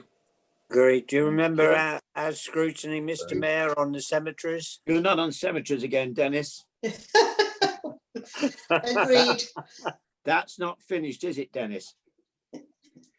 Housing revenue account, capital programme, item, fold it up. 10. Councillor Eldred to propose a report. Thank you, Mr. Mayor. So, as you know, we previously approached Council for an increase in the budget stroke borrowing for housing revenue account for 25 million earlier in the year. This additional budget cover has provided additional budget cover for the 3 NCC housing schemes and to help reduce social care costs, Beaumont House and Riverside House. As providing additional homes to our core theme for this council, we wish to increase the budget over cover further for the schemes that come forward. My housing colleague often reminds us that we have over 300 families in temporary accommodation, as well as families that are completely homeless. With many more on our housing list, this increased budget will allow us to move forward with more schemes and opportunities. If we're able to acquire a suitable site for development, then we will need to borrow much more, but we must continue to seek schemes to keep our pipeline of house growth flowing.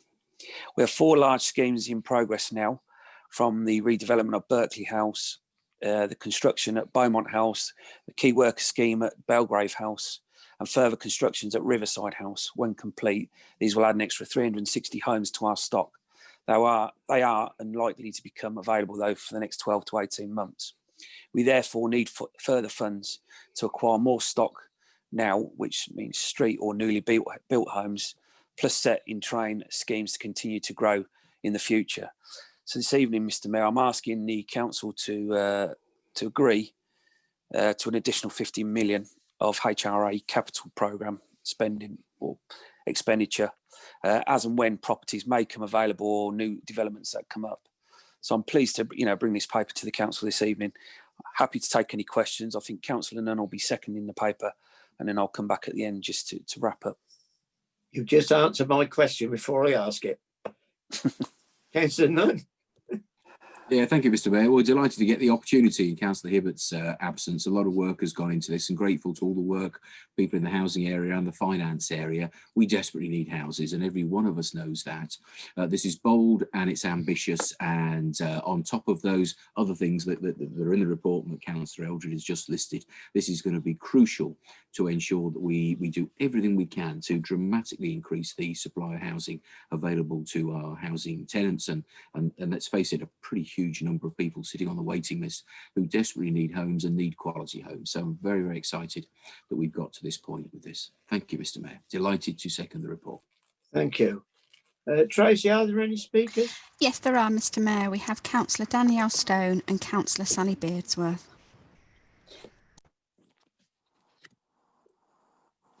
Hello, shall I go? Yes, yes, off you go. Thanks very much, Mr. Mayor. Well, of course, I'm absolutely delighted to see that we're building in such a diverse way as well to meet diverse needs in the town. We have a huge national housing crisis and we have a local housing crisis.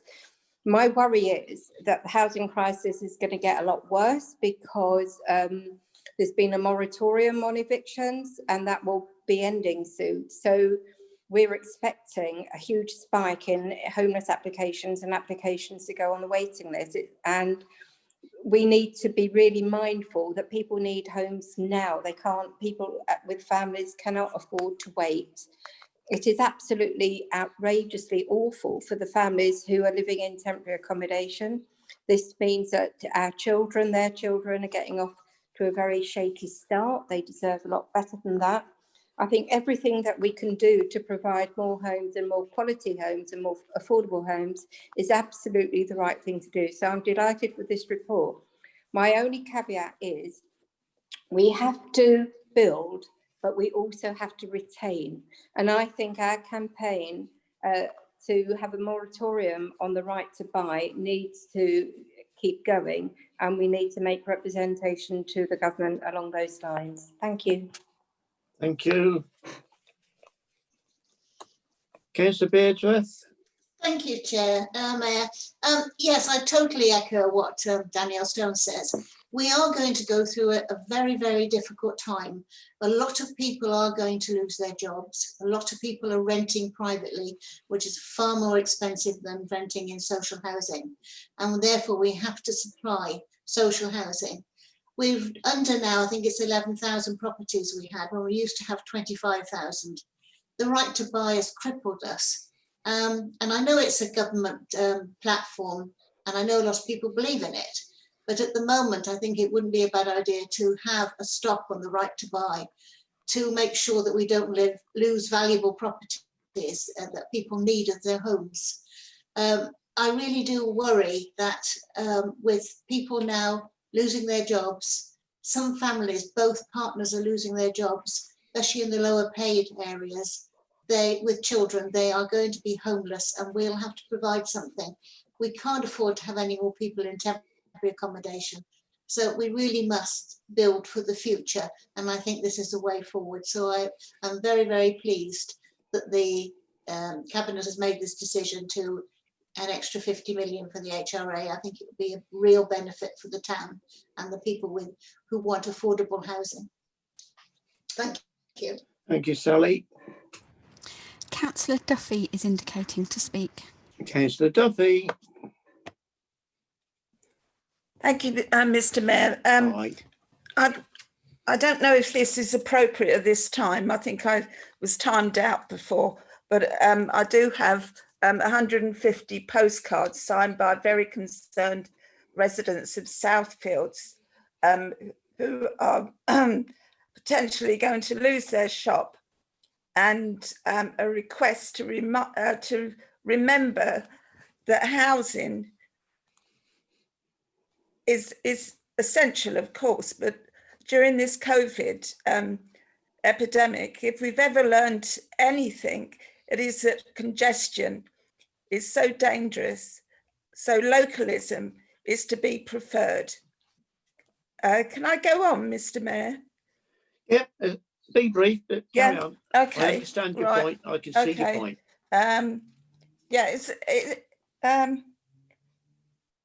Local shops and shopkeepers are the centre of their communities.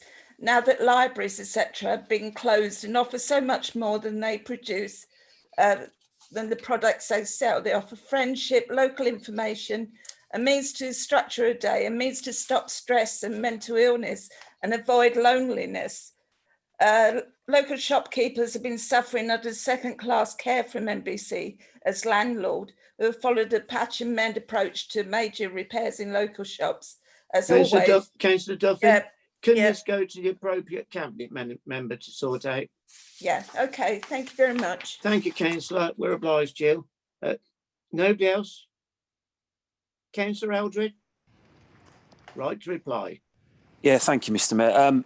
Yeah, I mean, thank you to all the good comments there about us looking to invest another 50 million in properties in Northampton. I mean, this will give us an opportunity now to work with developers that are currently nearly finished, where we might be able to buy some of their properties and hopefully get some people off the temporary accommodation into permanent accommodation, but also the people that don't have a home, especially families that don't have any homes at the moment, where we can quickly get them in as quickly as possible. Our aim has always been to get our list down to zero. Whether that's realistic or not, that's always been our aim, and that's why we want to invest nearly not just under 90 million this year into building and purchasing new homes.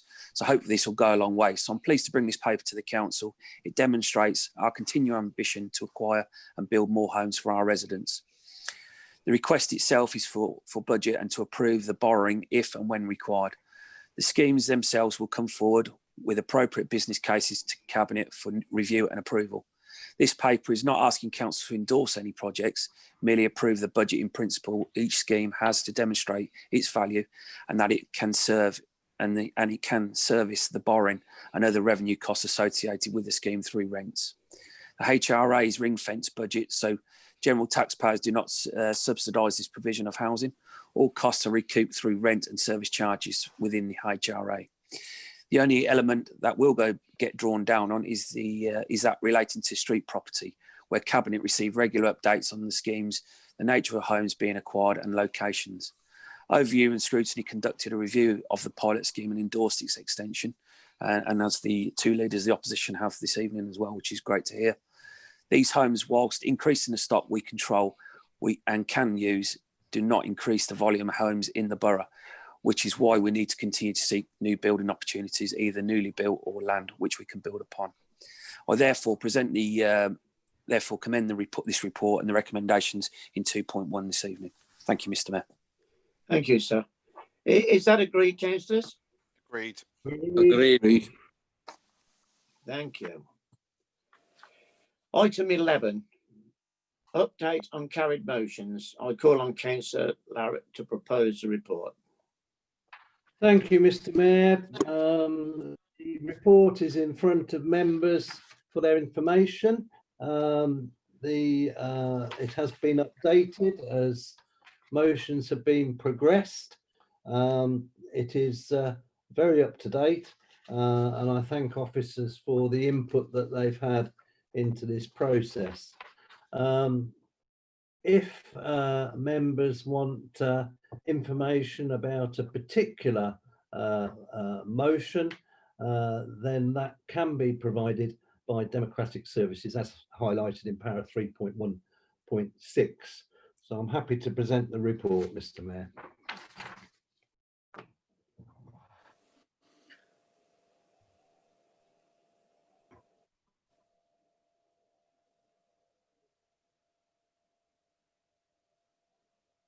Mr. Mayor.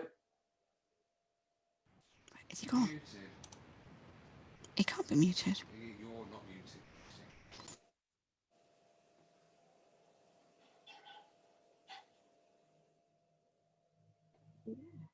Mr. Mayor, you need to take yourself off mute.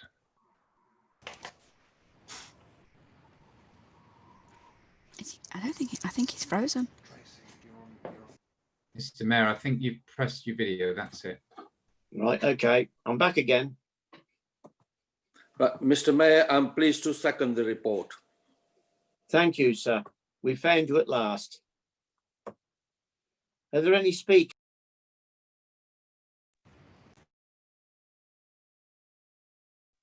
The Mayor may have connection problems. He's just left the meeting. We'll readmit him as soon as he arrives back in the waiting room.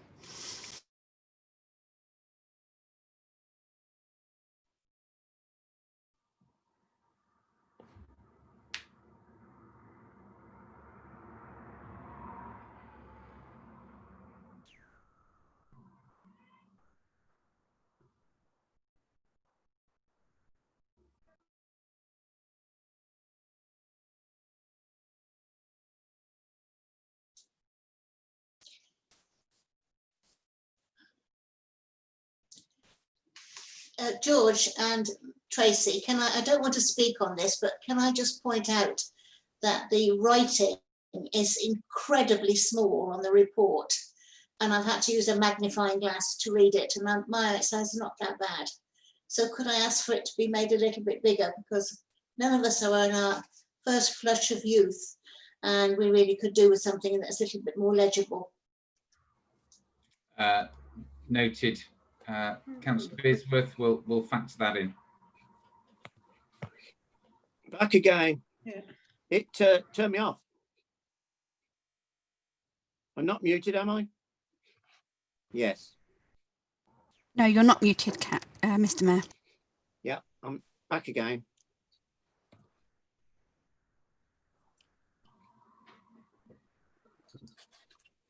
So we're back to any speakers, Tracy, on item 11. We just have to have Councillor Patel to second the report, and then we do have Councillor Smith and Birch. I thought it seconded it. That's done, yeah. He has. My apologies. Councillor Right, Smith and Councillor Birch indicating to. Yeah, Councillor Smith. Thank you, Mayor. Just one observation from looking at the motion update is that fairly inevitably an awful lot are mentioning delays owing to COVID, and that was bound to happen because lots of the action that needed to be taken would have been frozen by COVID. Yeah. But it's just a plea to be really aware that that's there, and just I think we need to make sure we don't lose track of that, and that we're constantly looking at how we manage to keep them rolling for anywhere that's the case. Councillor Birch. You're muted, Councillor Birch. Thank you, Mr. Mayor. I'd just like to say it was fascinating reading the number of motions that have been passed and the way that the work that's brought to the council in these meetings can actually have effect. One thing I would like to follow up is the information on the libraries, because I think that's something that is going to be increasingly important as we move towards unitary. There's a time limit on this, and as Councillor Smith has said, you know, we don't want to keep things in abeyance just because of COVID. I think a lot of things need to be moved forward, and libraries actually for me is a high priority. Thank you. Thank you, Councillor Birch. Councillor Larratt, right to reply. Thank you, Mr. Mayor. Can I thank members for that contribution? Obviously, yes, COVID has had an impact, and you know, moving forward as things change, we will keep things, as Councillor Smith, keep things rolling on. So, you know, I think we're all aware of the need to do that. Councillor Birch mentioned libraries. Yes, of course, we do need to keep abreast of that. As far as I'm aware, there's only one in Northampton that's still to be resolved. I may be wrong, but that's my understanding. But yeah, we'll certainly get onto that one and take things forward. There's a lot of good work going on with the community and libraries, and I think that's to be welcomed. But yeah, I'll pick up on that one and see where we are and get things moving. So I'm just happy to report that to present the recommendations, that we note the motions, and that we have a further debate in March. Thank you, Mr. Mayor. Thank you, Councillor Larratt. Is that agreed? Agreed. Agreed. Agreed. Agreed. Thank you. Item Agreed. 12. You're agreed in? Thank you. Item 12, notices of motion. Call on Councillor Stone to propose motion 1. Lovely. Thank you very much, Mr. Mayor. This motion is calling on the council to further develop our relationship with the voluntary sector, and in particular to recognise the need for infrastructure, and in particular the need for bigger and better community hubs from where multi-agency grassroots services can be run. You would have seen for yourself, Mr. Mayor, the difficulties the United Africa Association are having with their food parcel distribution. They're using a small hub where they can't provide storage. So all the food that you saw bringing in and being parcelled up is being kept in people's private homes, which is really, really not a good idea. And the same issue is arising with other organisations like Revolution Zero, the Kick, that used to be called Fruitful Abundance. So food poverty isn't going to go away. Food banks are not going to go away. Food parcels are going to still be needed into the future. So we need to be thinking as a town how we're going to support the community effort to get people in the town fed by building a better infrastructure to meet their needs. But that's not the only need that's arising. So the COVID crisis has demonstrated, I think, just how important the voluntary sector is. I think the voluntary sector has been critical in identifying and meeting need. I think they're much better than the public sector at fast responses. I think they look for and pilot innovative solutions to difficult problems. They provide a lot of community engagement and they encourage grassroots and local activism. So from all those points of view, they are really critical to us. I think we need to further develop our relationship based on respect and understanding of our different roles, the voluntary sector, the public sector. We have different roles. I think there's been a tendency in the past, I'm not talking about Northampton particularly, but nationally, where people have sought to co-opt the sector and reduce their independence. I don't agree with that. We mustn't do that. I think rather than do that, we've got to harness their expertise, energy and commitment. We need to recognise their infrastructure needs above all else. At present, we have 3 major demands coming from the sector: for a youth centre, an Africa centre, and for a food storage and distribution centre for the food banks. There'll be many other demands as well. I think a key principle for the work that we do with the sector that has emerged over the last 5 years nationally is co-designing and co-delivery. I think there are some green shoots of that in Northampton that we can build on. I think the great example for me is the work during COVID that was done on homelessness, with all the homeless charities working so beautifully well with the borough. That is the kind of cooperation that we want to see. I ask you all to vote for the motion. Thank you. Thank you, Councillor. Councillor Ashraf to second the motion. Thank you, Mayor. My apologies, my screen is pixelating, but I'm hoping that you can hear me. COVID has thrown us all into chaos. It's made us rethink how we use communication. However, it's during this pandemic where the voluntary sector has stepped up. Community groups such as Zim Women, United African Association, Revolution Zero, the Sikh community, Friends of Parks and Libraries, to name a few, and others, didn't need our permission to be able to assist the vulnerable households during these difficult times, but they ensured people do not go without food or medication. We also need to assist socially isolated and young people by creating community hubs to ensure people are meeting in a safe place. Therefore, I believe the statutory sector needs to build better relationships with the voluntary sector and work collaboratively. These voluntary organisations have kept us going, and we need to understand and help them to continue the good work they do. And moving forward, we need to do better. We need to be better prepared. Today, I want to thank those organisations and recognise their efforts and efforts of all large and small organisations. Therefore, let's show other counties how it's done, and let this council, let everyone know that this council is listening by creating community hubs with shared storage and safe community meeting place. Thank you. Thank you, Councillor Ashraf. Councillor Stone, oh, sorry, Councillor King has indicated she wishes to speak.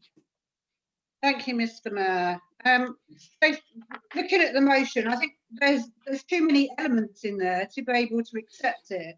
It flips from one thing to the other, and lots of this stuff's already been addressed. Yes, the voluntary sector here in Northampton, absolutely amazing, outstanding communities that we have. We work with lots of them already. Talking about the youth hub again, which has come up numerous times before. Councillor Stone, you're a member of our steering group we set up for youth practice. And talking to the members that have actually come to that, it was actually brought to our attention they don't all want to be working in the same space. They like their individual spaces. As you're aware as well, we have a youth centre that we will be opening in town. Obviously, it's been delayed because of the COVID. Was due to open in August, but we're still going through with that, and that is going to be a safe, secure place for young people to go to.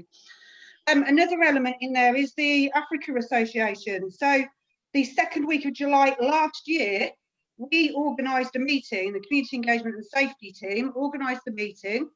It was very, very well attended. Next steps were to work with Vin, and we put them in contact to form a business plan. We've never heard anything back. The door is still open. We're still happy to be able to help with these items, but simply we need engagement to go through us. The last point I want to make on this is the Department of Environment, Food and Rural Affairs are actually going to be working with the Hope Centre, coordinating all of the food bank groups. Some of the grant that we're going to be receiving, they're going to be receiving for all of these groups, is to address the problem with storage. So I think the motion is just a bit too much, a bit too many strands and elements there. I won't be supporting it, but very glad that all of this work is actually taking place already. Thank you. Anybody else wish to speak? Councillor Stone, right to reply. Thank you very much. I think Councillor King. You've got three people indicated to speak. Sorry. You've got three people ready to speak. It's myself, Councillor Brian Markham and Dennis Meredith. I can't see them, Sally. Okay, well, can somebody tell you? I have to be told. Okay. So, Sally, you're first. Thank you. Thank you, Chair. I shall be supporting this motion because I think the voluntary sector needs all the help that it can get. It does wonderful work for the town, and I know it's segmented, but it deals with different communities with different needs, and that's so important. What they're asking for is very simple. You don't have to give everything at once, but to find a place where they could store the food would be a start, and it would be a huge help to them. You know, we as councillors, we don't have to always find some place in our own buildings. We can facilitate these things for people. And that's what they're asking for, is us to facilitate. And we know we can't do everything at the moment because of the COVID-19 and the problems of that. But small steps are what is needed to get us to go forward. And a place for them to store their food would be a great help to them, and it's something we could achieve. And the next things we can work on gradually. But the voluntary sector is so precious to the town. It helps so many people in so many circumstances. We have to support them, and they have to know we support them. Thank you, Mr. Mayor. Thank you. Brian Markham. Mr. Mayor, yes, I'll vote for this motion, but like so much of our debates recently, there's never really a mention of what's happening in 6 months' time. You know, we disappear and a new organisation takes over, and realistically, a lot of what's been asked for here is not going to happen, given COVID as well. And during that interim period, besides the council's got the whole getting that right, as they say, making it safe. Mr. Mayor, I had the pleasure of trying to follow a presentation from the West Northants group, what they call it, the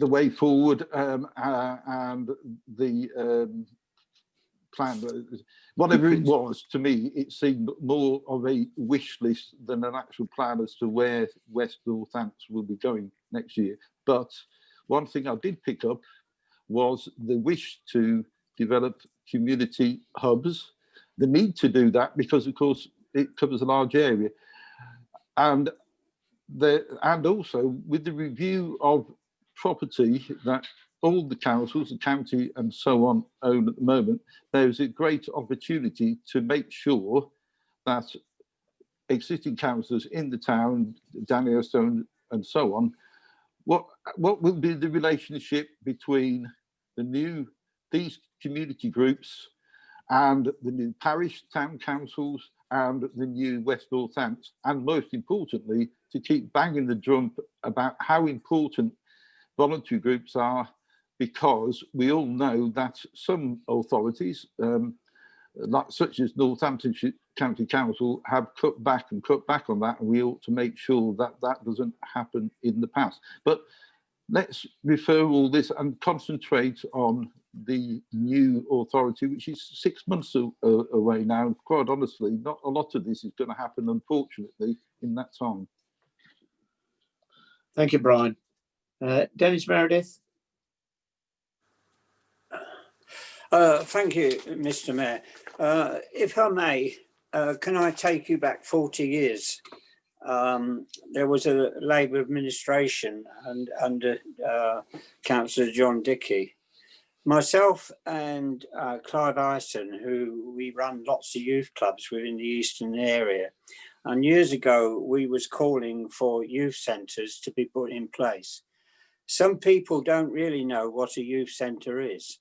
I wished I had time to go into properly and tell you how a youth centre works. It's not just a place where you can store food and different items like that. It does everything. A youth centre, some of the towns that have youth centres take to £2 or £3 million to run them. When I was a member of the Labour Party, we was calling on the administration of the Borough Council to implement youth centres, and nothing happened. So the Labour Party had a chance to create youth centres, but they didn't take that on board of what myself and Clive Ison was saying. But I'm saying that, Mr. Mayor, I will support this, because anything like that helps a voluntary organisation, especially the Zim Women Association and the other African associations are desperate in need of help, and we should be given that.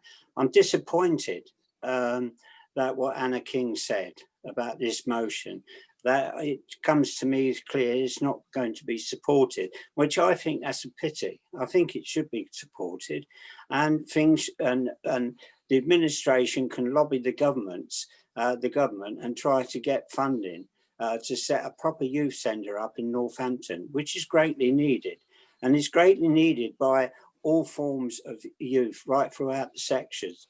And it's a pity that the Labour Party is spouting off now and are calling for a youth centre when they had an opportunity to be able to do it when they was in control, but they chose not to. Thank you.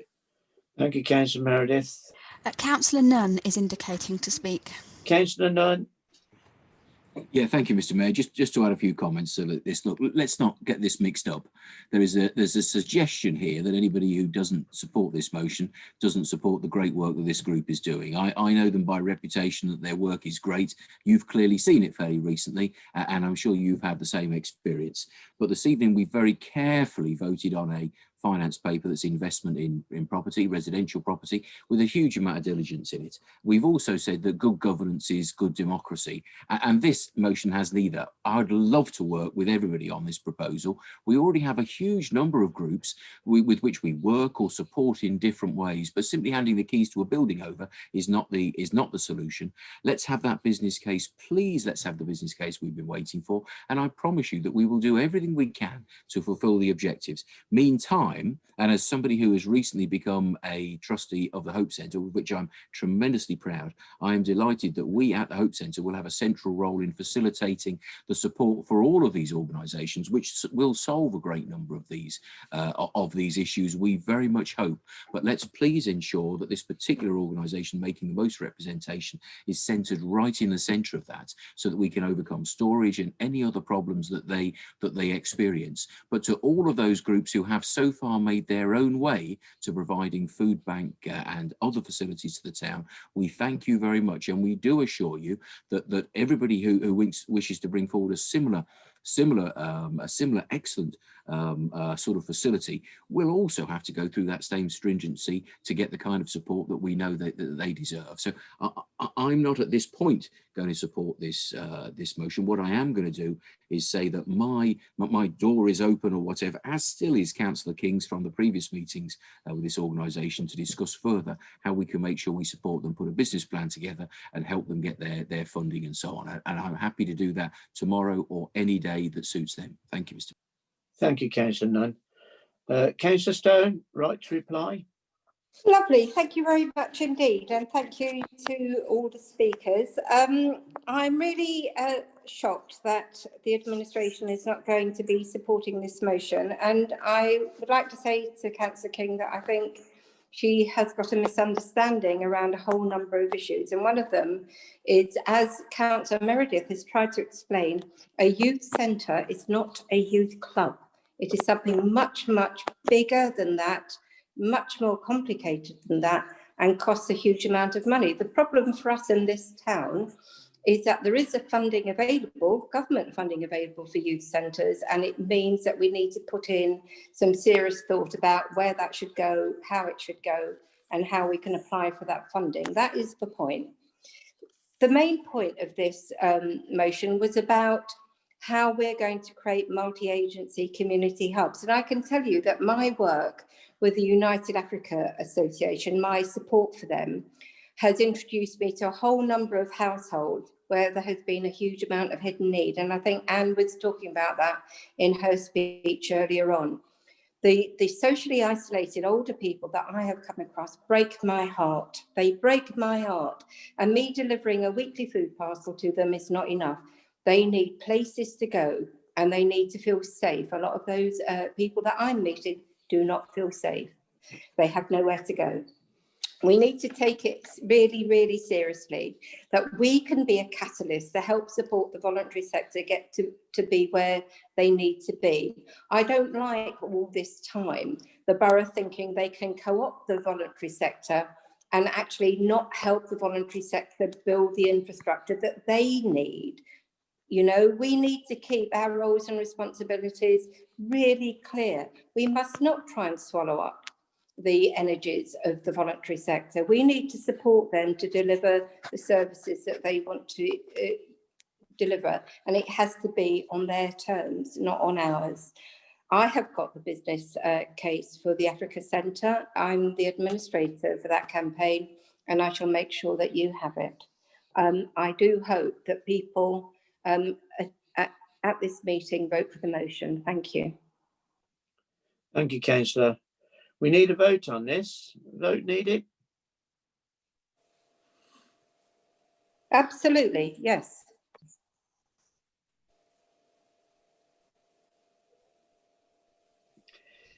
Those in favour?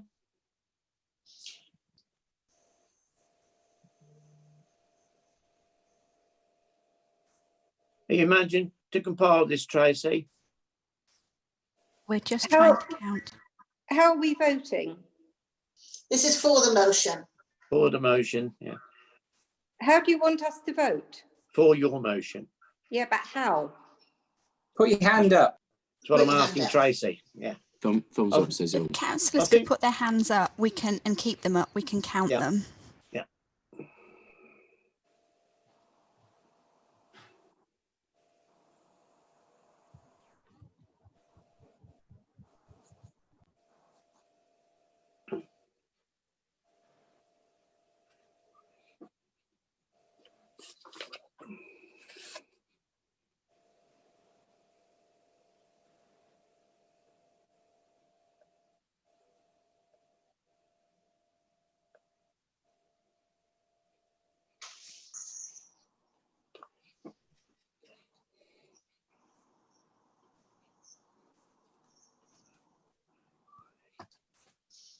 You're muted, Tracy. I counted 13 hands in the air.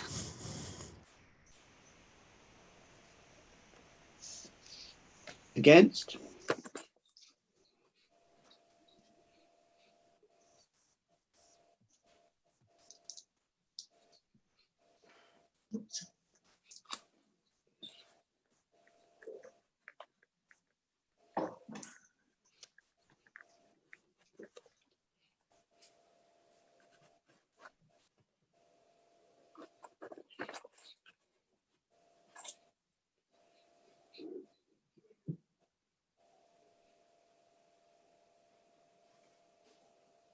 Mr. Mayor, I think we should have a recorded vote. That's what I think personally. We need for us Mr. to. Mr. There he Mayor, is. Francis Fernandes. Yes, Francis. Council's already in voting now. There could have been made a request for a recorded vote. Yeah. That request wasn't made. So I think we've just got to get on with it, Mr. Mayor. Yeah, as it is now. Yes. I've been told that we may be adopting the county council methods of percentages on the next one. It's being investigated. Mr. Mayor, we counted 21 hands in the air for against. And I've abstained, obviously. Also lost. So the motion's defeated. How many abstentions were there? Myself.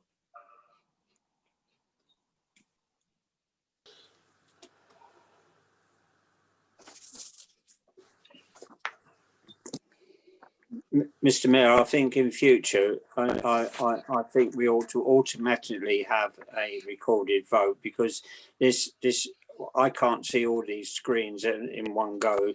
I can only get 3, 6, 9. So I I only think see 5. So. Yeah, I think it should be a recorded vote on all the votes we take until we adopt the county council. Yeah, and you've got Matt Golby there. He can help you how to get in touch with that system. Right, Matt? That seems to work, doesn't it? Percentage. Yeah, I think so. Right, Dennis. So the motion was defeated. Motion 2. An amendment has been submitted by Councillor Hill to Councillor Hack. Do you accept the amendment as an alteration? Yes, Mr. Mayor. Thank you, sir. A copy of the altered motion has been sent to all councillors. I now call on Councillor Hack to propose the motion as altered. Yeah, thank you, Mr. Mayor. First of all, I want to thank the cross-party support on this motion. I think it is so important to raise our concern at government's proposal for deregulation of proposed planning legislation. This change will affect every one of our constituents, no matter which ward you represent. It will change the council's power to shape our town and commercial areas. It will change our power to control and shape out of town development. It will affect the income to councils and planning department, whilst at the same time causing our planning department considerable extra work that will have to be paid for by the people of Northampton. It is worth noting that even though there is a legal challenge being mounted nationally, that parts of this change became effective on September the 1st and are in operation now. Our local plan is now going to be of paramount importance, as without it, we could face development that we do not want or would even consider being passed and unable to be challenged. This new plan certainly favors the developers and takes little heed of local opinion. As we all know, there are a number of changes, but I want to touch on 3 key elements as follows. Area classified as growth, suitable for expansion, will get automatic outline planning permission. Renewal, suitable for some development. Protected, where development is restricted, we may think that we all have green belt land around our town and villages, but the reality is that we don't. Unless we now protect specific areas of land, they will be threatened with potential development. There is no green belt in Northampton. This bill will give more power to developers, no doubt. It is not only dangerous, but but will undermine the quality of housing. Therefore, it is absolutely paramount that we write in a strongest term and raise our concerns. It is in the interest of all of us to ensure that responsible growth, development and use of our town continues in the interest of the people of Northampton. This bill does not offer that. I am so pleased that we have cross-party support on this. So I therefore ask everyone to support this motion. Thank you, Chair. Thank you, Councillor Hack. Councillor Birch, second the motion as altered. Thank you, Mr. Mayor. I'm very happy to second this motion. There are too many unanswered questions and unknown consequences. Growth area developments receiving automatic outline planning permission, renewal areas receiving planning in principle, protection areas requiring planning applications as of now. What is a beautiful building? Will those who claim they are building beautifully have automatic permission? Small developments below 50 would be exempt from payments towards local council infrastructure and affordable housing. Section 106 agreements would be axed. Will the proposed infrastructure levy meet the needs and demands of the increased population? What happens to our 35% affordable housing that we now hold it's very important in our planning at the minute. Automatic granting of outline planning permission is a charter for developers to build housing with little regard to local consultation. We must ensure a robust response to the consultation and which is be submitted by October the 29th, which is really a very, very short turnaround time. Thank you. Thank you, Councillor Birch. Anybody wish to speak? Councillor Brian Markham is indicating to speak. Righto. Mr. Mayor, you can't have failed to notice that the next motion is very, very similar to this one. However, not necessarily the comments that the proposer and seconder have made. My reading of the motion itself is the first motion is really about permitted development and the changes, some of which, as Councillor Hack said, have already come into force. Things can be done now without planning consent. Things have always been able to be done without planning consent, but there's a much longer list of things that you won't need. My understanding, and as mentioned earlier, I think Councillor Lara, there is a briefing on Wednesday evening on this, but planning members have already had one briefing.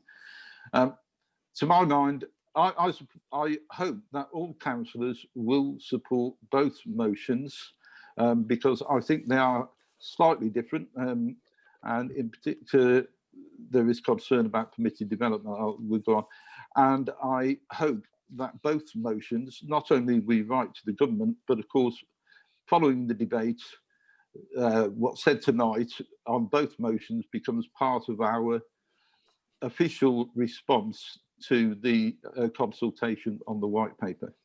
Thank you, Mr. Mayor. Can I speak? Thank you, Brian Markham. Councillor Nunn is indicating to speak. Councillor Nunn. Thank you, Mr. Mayor. Just to confirm my support for both of these and gratitude for the proposers and seconders who have taken on modest amendments. The main thrust is a key one here. The planning committees and planning process, professional officers and so on do a good job of balancing the need for development with the need to preserve the character and quality of our town. And in my view, these proposals appear at this stage to undermine that. So as a consequence, I'll be supporting both motions. Thank you, Mr. Mayor. Thank you, Councillor Nunn. Vote needed. Are we going to have a recorded vote? Sorry, Mr. Mayor, I have had my hand up since the start, if that's okay. I can't see you, sir. Carry on, James. And so have I, Mr. Mayor. So have I. I was surprised you got your hand up. I can see you have now. James? Yeah, thank you, Mr. Mayor. Yeah, I'm really pleased to see these motions, and obviously we do have cross-party support here. There's a common myth in planning that councils stand in the way of developments in terms of housing building and stuff like that. And actually, we know that councils approve 9 out of 10 of planning applications. And actually, it's a lot of the time it's developers who themselves, in terms of land banking, things like that, are often the cause of the delay. So actually, I don't believe that these changes will cause more houses to be built. In fact, all they'll do is take away power from local councils and therefore local people in terms of consultation, the things that we've heard about today. Obviously, we added the part about the LGA simply because there's cross-party support in the LGA as well in terms of the effect that this will have. So really pleased to support this motion tonight. Thank you. Thank you, Councillor Hill. Councillor Oldham. Councillor Oldham. Yeah, thank you, Mr. Mayor. We're long into the night. I'll be very brief. There's a lot I could say on this. And the planning system is made to look as if it's a bit of the villain here. I know the planning system's not perfect by any means, but the fact is, the planning system here is more of a victim than the villain. There was the housing charity Shelter issued a report not too long ago where it said that between 2011 and 2012 and 2016 and 2017, 380,000 homes across England were granted planning permission, and they remained unbuilt for 2 years later, accounting for 40% of all homes consented over that period remained unbuilt. Now, this is a developer's charter, as Councillor Birch has referred to. Now, the point is, it's one or two things, and I shall be interested to see how it's going to affect the planning officers on this. It is going to have an effect on budget. It's going to have an effect on budgeting as much that where applications are not required, then the authorities will lose the fee. And if any of the planning applications that are sent through and they get refused, then the developers, as they surely will appeal, and they'll probably get allowed, and that means that the fee will have to be returned, and also planning and also costs will be invoked. Now, the point is the S106 money, right? We're all very upset we don't have much influence on that. And that particular thing is going to be even less now with this national levy being applied. And, you know, I think the government have gone into the right church, but is sitting at the wrong pew. The fact is, the planning system is a victim of this.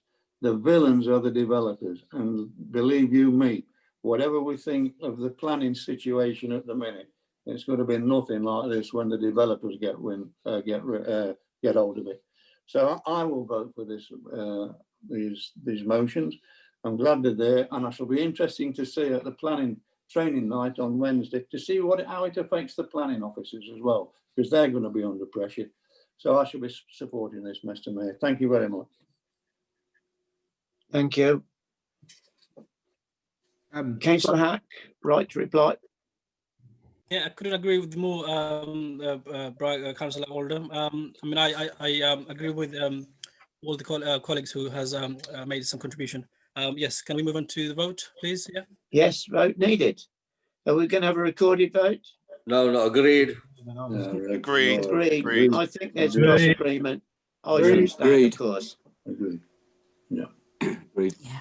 Agreed. Agreed.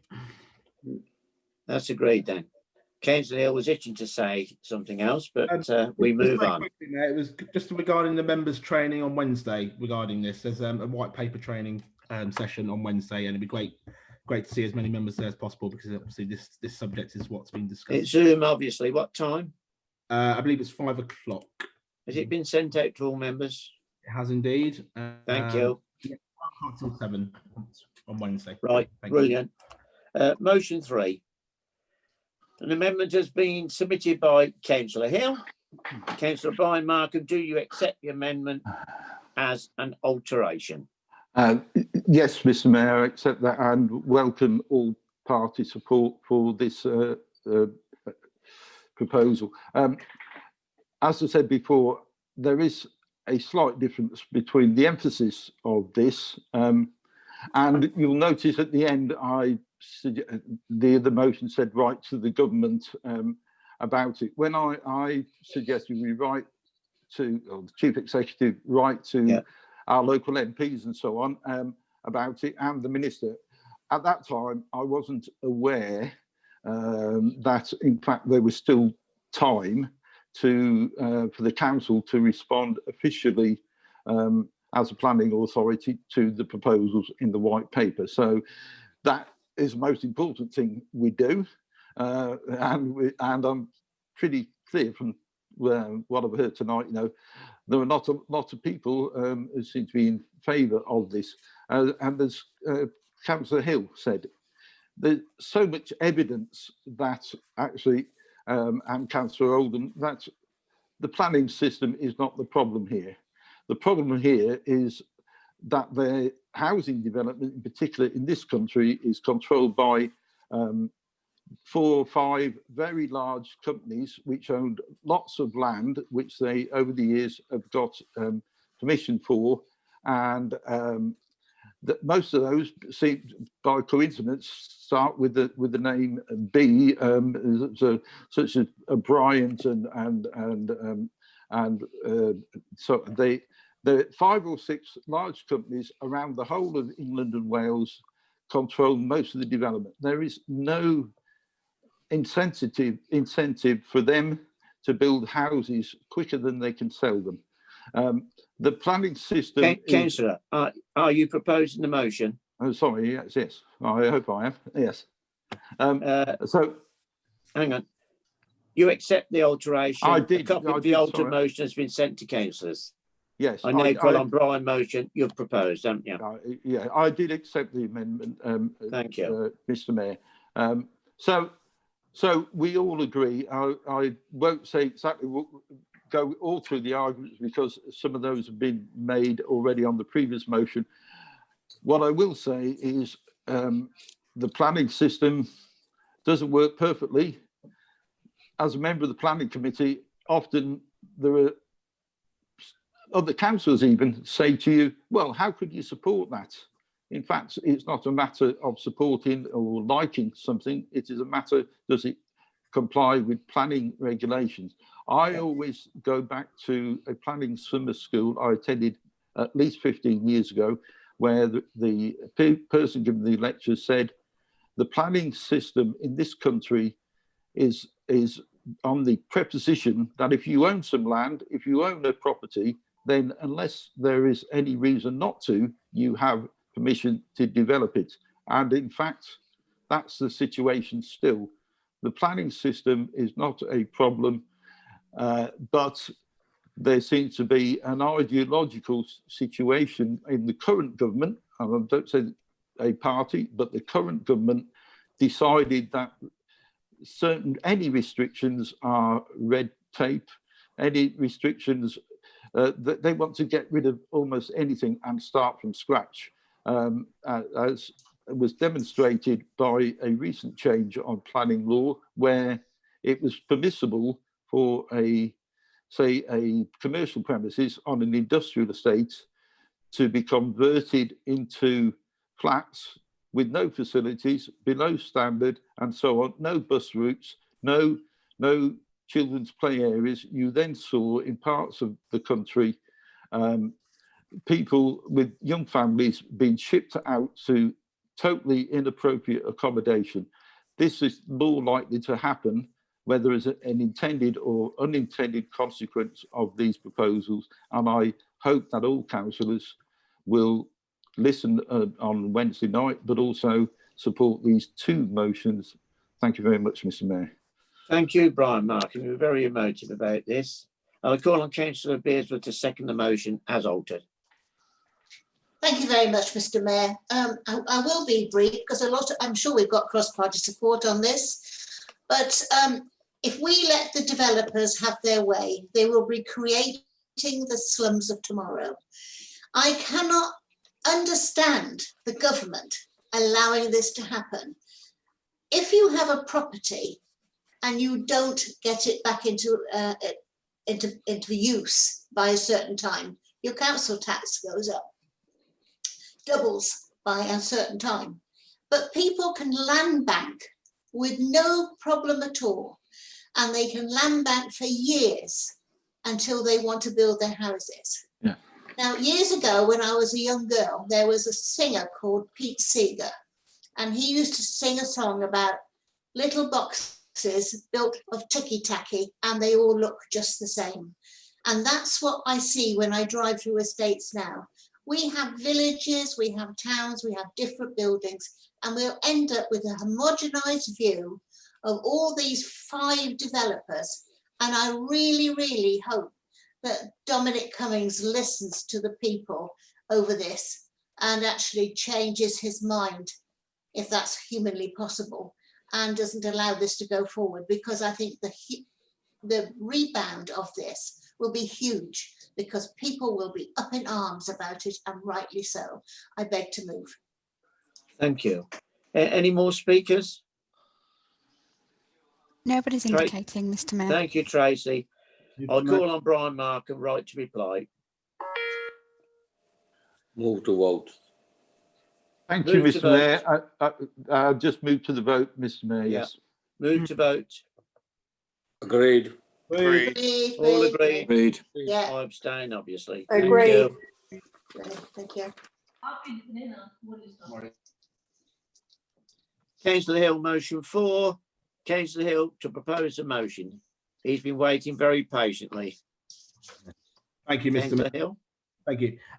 So yeah, I'll keep it relatively brief because I understand it's late now. So I'm delighted to propose this motion this evening in support of the Government's Kickstart Youth Scheme.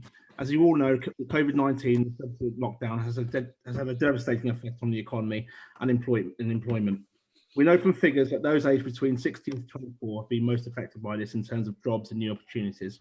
We also know that this age group were twice as likely to be furloughed than the rest of the population. The Resolution Foundation has also reported that 30% of 18 to 24-year-olds have actually been furloughed. Therefore, I'm really pleased to see the government launch this scheme in an effort to tackle this. And as such, I believe that as a local authority, we should look to support this scheme in any way we can. As a council, we can use our links with local companies to ensure they are aware of the scheme and support them in implementing it. We can also use our various methods of community engagement, such as our forums, our social media platforms, and our comms team to ensure that as many people as possible are aware of the scheme. Finally, and perhaps most importantly, we can offer those smaller companies within the 30 placements the chance to benefit from the scheme as well. Effectively, as a council, we can offer to become the host of a consortium of smaller similar businesses and therefore enable them to apply for the scheme. I hope all councillors will join me tonight in supporting this motion. Thank you, Mr. Mayor. Thank you, Councillor Hill. Councillor King, second the motion. Thank you, Mr. Mayor. Yeah, delighted to second this and call for businesses to sign it. If you need any help at all and want to check out the criteria, just please email one of us. We'd be more than happy to go through it. I'm glad that James Hill has mentioned as well about smaller businesses, because a lot of them have been in touch with us already, and we want to work with you to try and make this a success for young people and for your businesses, ultimately for Northampton. Thank you, Councillor King. Councillor Stone. Thank you, Mr. Mayor. I'm really confused. I think with this motion, the administration demonstrates its continued failure to recognise its role as the governing body in this town. It doesn't need to bring motions to the council. What it needs to do is bring reports about what it's doing or strategy papers about what it intends to do. I think in this motion, it's also failing to recognise the boundaries of its sphere of influence. It's not for this council to tell businesses what to do. It is for this council to lead from the front. This programme requires participating employers to take on 30 young people, either as a sole employer or as part of a consortium. They're being asked by the government to take on the most challenging of all young people, and the young people who are at the greatest risk of being unemployed. Businesses I've spoken to, and I've spoken to quite a few, tell me they don't have the capacity to do this. 30 is too many for a start, but the biggest worry is about the lack of infrastructure. I've worked with young people all my life, and I know that you have to put in the infrastructure for recruitment, retention, and lots of other support needs. Now, we're a major employer. Is the council going to bring forward a strategy for working with 30 vulnerable young people? the young people who are furthest away from the job market, young people who need additional support to help access opportunities, young people with complex needs. I will say to the administration, if you bring us that strategy paper, we will support it. This motion is using vulnerable young people as a political football. It's unworthy of this council, and I ask you to withdraw it. If you don't withdraw it, my group will be abstaining. Thank you. Councillor Meredith and Councillor Brian Markham are indicating to speak. Councillor Meredith. Thank you, Mr. Mayor. like Councillor Stone, I can't believe the Conservative administration has put this motion forward. They've rejected a motion about youth centres, and yet in the next breath, they've put this motion forward and saying we should be helping young people. I'm sorry. I don't think the Conservatives on this borough council know what a youth centre is. And I think I really need to talk to every councillor on the Conservatives and tell them what a youth centre actually is. A youth centre would actually deal with all these issues that have been put in this motion. And really, I cannot see, and I'm supporting, I'm going to support Councillor Stone on here about the administration putting in these motions when there's no need to do it. They should be taking this action. That's what they're there for. The general public voted for the Conservatives to run the council, and that's what they should be doing. Not putting, why do you want to put a motion to tell yourselves what to do? For goodness sake, withdraw this motion, have another think about youth centres, and then we can get cracking. And I'll come and talk to the leader of the council and your portfolio holders, and I will go into in-depth conversation and tell you about youth centres. What we should do is go and visit one of the towns when this COVID-19 is over and look at an up and running youth centre, and you will see how important it is for young people to have a youth centre. Thank you, Mr. Mayor. Thank you. Anybody else to speak, Tracy?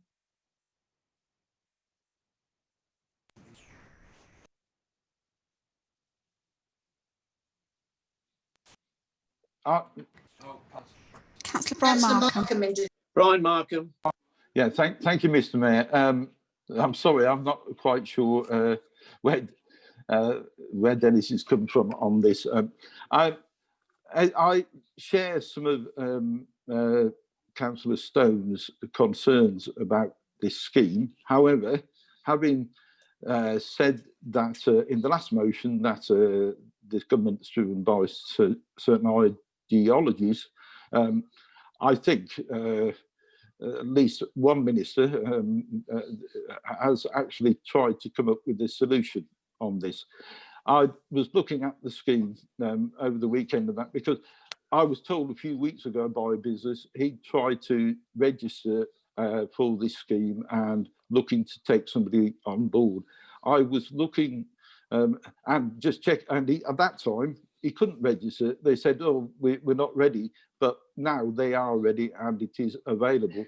This scheme is available and it doesn't replace other people's jobs. They have to be a new job offered to a young person for the purpose of training and to help out in this critical time when young people are going to be hit more than anybody by the opportunity to find work and, as we said before, find a home and so on. If they get, yes, there are problems with any scheme, but I would personally support the motion as it's written. We're asking the council are asking us as individual councillors and the council to let businesses in our area know what this scheme is, what it's for, and hopefully what it could achieve. And if that gets one 16 or 17, 18-year-old a job, then I'm happy to support it. Thank you, Councillor Markham. Two more speakers, Councillor Sargent. We have Councillor Anna King and Councillor Sally Beardsworth. Right. Councillor King. Yeah, thank you. I'd like to call a point of order, actually. I'm absolutely disgusted by the way that Councillor Meredith has just spoken. I'm actually a qualified youth worker, and I have numerous years' experience of working with young people. I do not appreciate the way that he has just spoken. I'd like it recorded with Francis, thank you. Thank you. Noted, Councillor. Councillor Beardsworth. Thank you, Chair. Gosh, I think I've got a division. But the problem I have is that what Councillor Danielle Stone and Councillor Meredith are saying is if we had a youth hub, they would then be able to help businesses get youngsters placed and give the support to the youngsters that they need. Now, a few years ago, we used to have that scheme that people had youngsters and they used to pay them to have them. And they ended up making tea and coffee and running errands and things like that.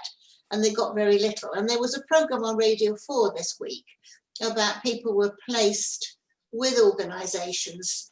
One was a fashion designer, and he was supposed to be there to be trained, but he was put to work and he didn't get any money for it, and he should have been paid a minimum wage. And this is the problem I've got, is that who's going to police this to make sure that the people we place are looked after and not used by companies that say they're going to take them on and train them when they'll use them as dog bodies. And I have to have some sympathy with Councillor Stone. Councillor Beardsworth. Sorry? Time up. Time up. Okay. Any more speakers? Tracy? Nobody else has got the blue hand up, Right, we'll put it to the vote. Are we going to have a recorded vote on this? Recorded vote. Recorded vote. Do I get a right to reply, Mr. Mayor? Yes, right to reply. Yeah, very quickly. Obviously disappointed to hear that the Labour Group won't be supporting this. I think there's a clear call to action here in the motion. The idea that only opposition councillors can propose motions is a ludicrous one to me. We have a constitution, and clearly it states that any councillor can propose a motion. And like I say, I think it's a good motion. It highlights the fact that the council can get involved and help support a good scheme, which we need to get out there. We know it's needed, we know it's required, especially now that we know that councils can assist with companies who cannot take on 30 people. I think our role in this is going to be absolutely crucial. So I'm really disappointed that the Labour Group won't support it. But anyway, I'd like to move to the vote, and hopefully it will be passed. Thank you. Thank you. And I'd like a recorded vote as well, I think. Thank you. Thank you. Is Tracy going to call it out, or Francis? It's going to be George Candler. Thank you, George. Okay, thanks, members. So I'll, in the usual fashion, I'll call out your name and I'll just pause for a few seconds to allow you to unmute yourselves and record your vote. So beginning with the Mayor, Councillor Sargent. Abstain. Councillor Ashraf. Abstain. Councillor Ansell. For. Councillor Aziz.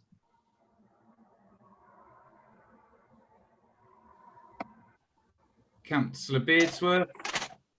Abstain. Councillor Birch. Abstain. Councillor Botwood. Or. Councillor Kelly. Councillor Chowdhury. Abstain. Councillor Chunga's apologies. Councillor Davenport's apologies. Councillor Duffy. Abstain. Councillor Gareth Eels. Abstain. Councillor Terry Eels. Abstain. Councillor Eldred. For. Councillor Flavelle. For. Councillor Golby. For. Councillor Greystone. For. Councillor Hadland.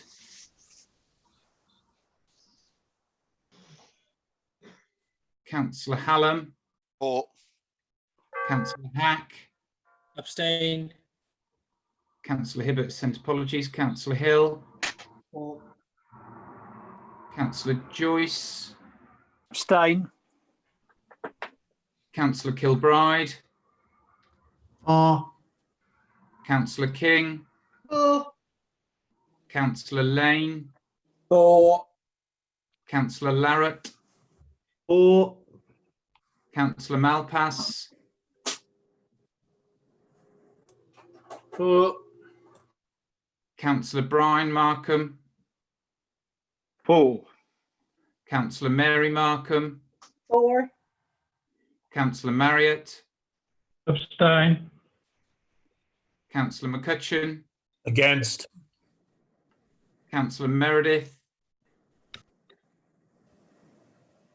Abstain. Councillor Nunn. For.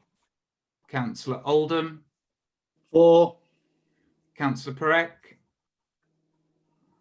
Councillor Patel. For. Councillor Russell. Councillor Roberts. Thanks, apologies. Councillor Sargent. Sorry, beg your pardon. Already read out. Councillor Shaw. For. Councillor Smith. Abstain. Councillor Stone. Abstain. Councillor Walker. For. Okay, I'll hand back to Tracy. I'll just tot up and confirm the outcome.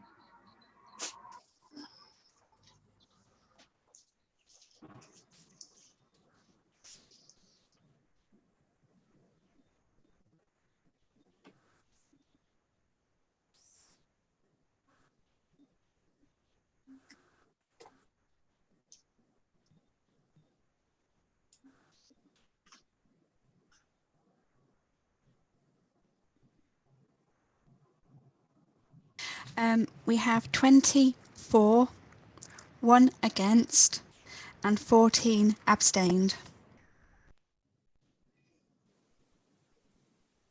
Thank you, Tracy. The motion is carried.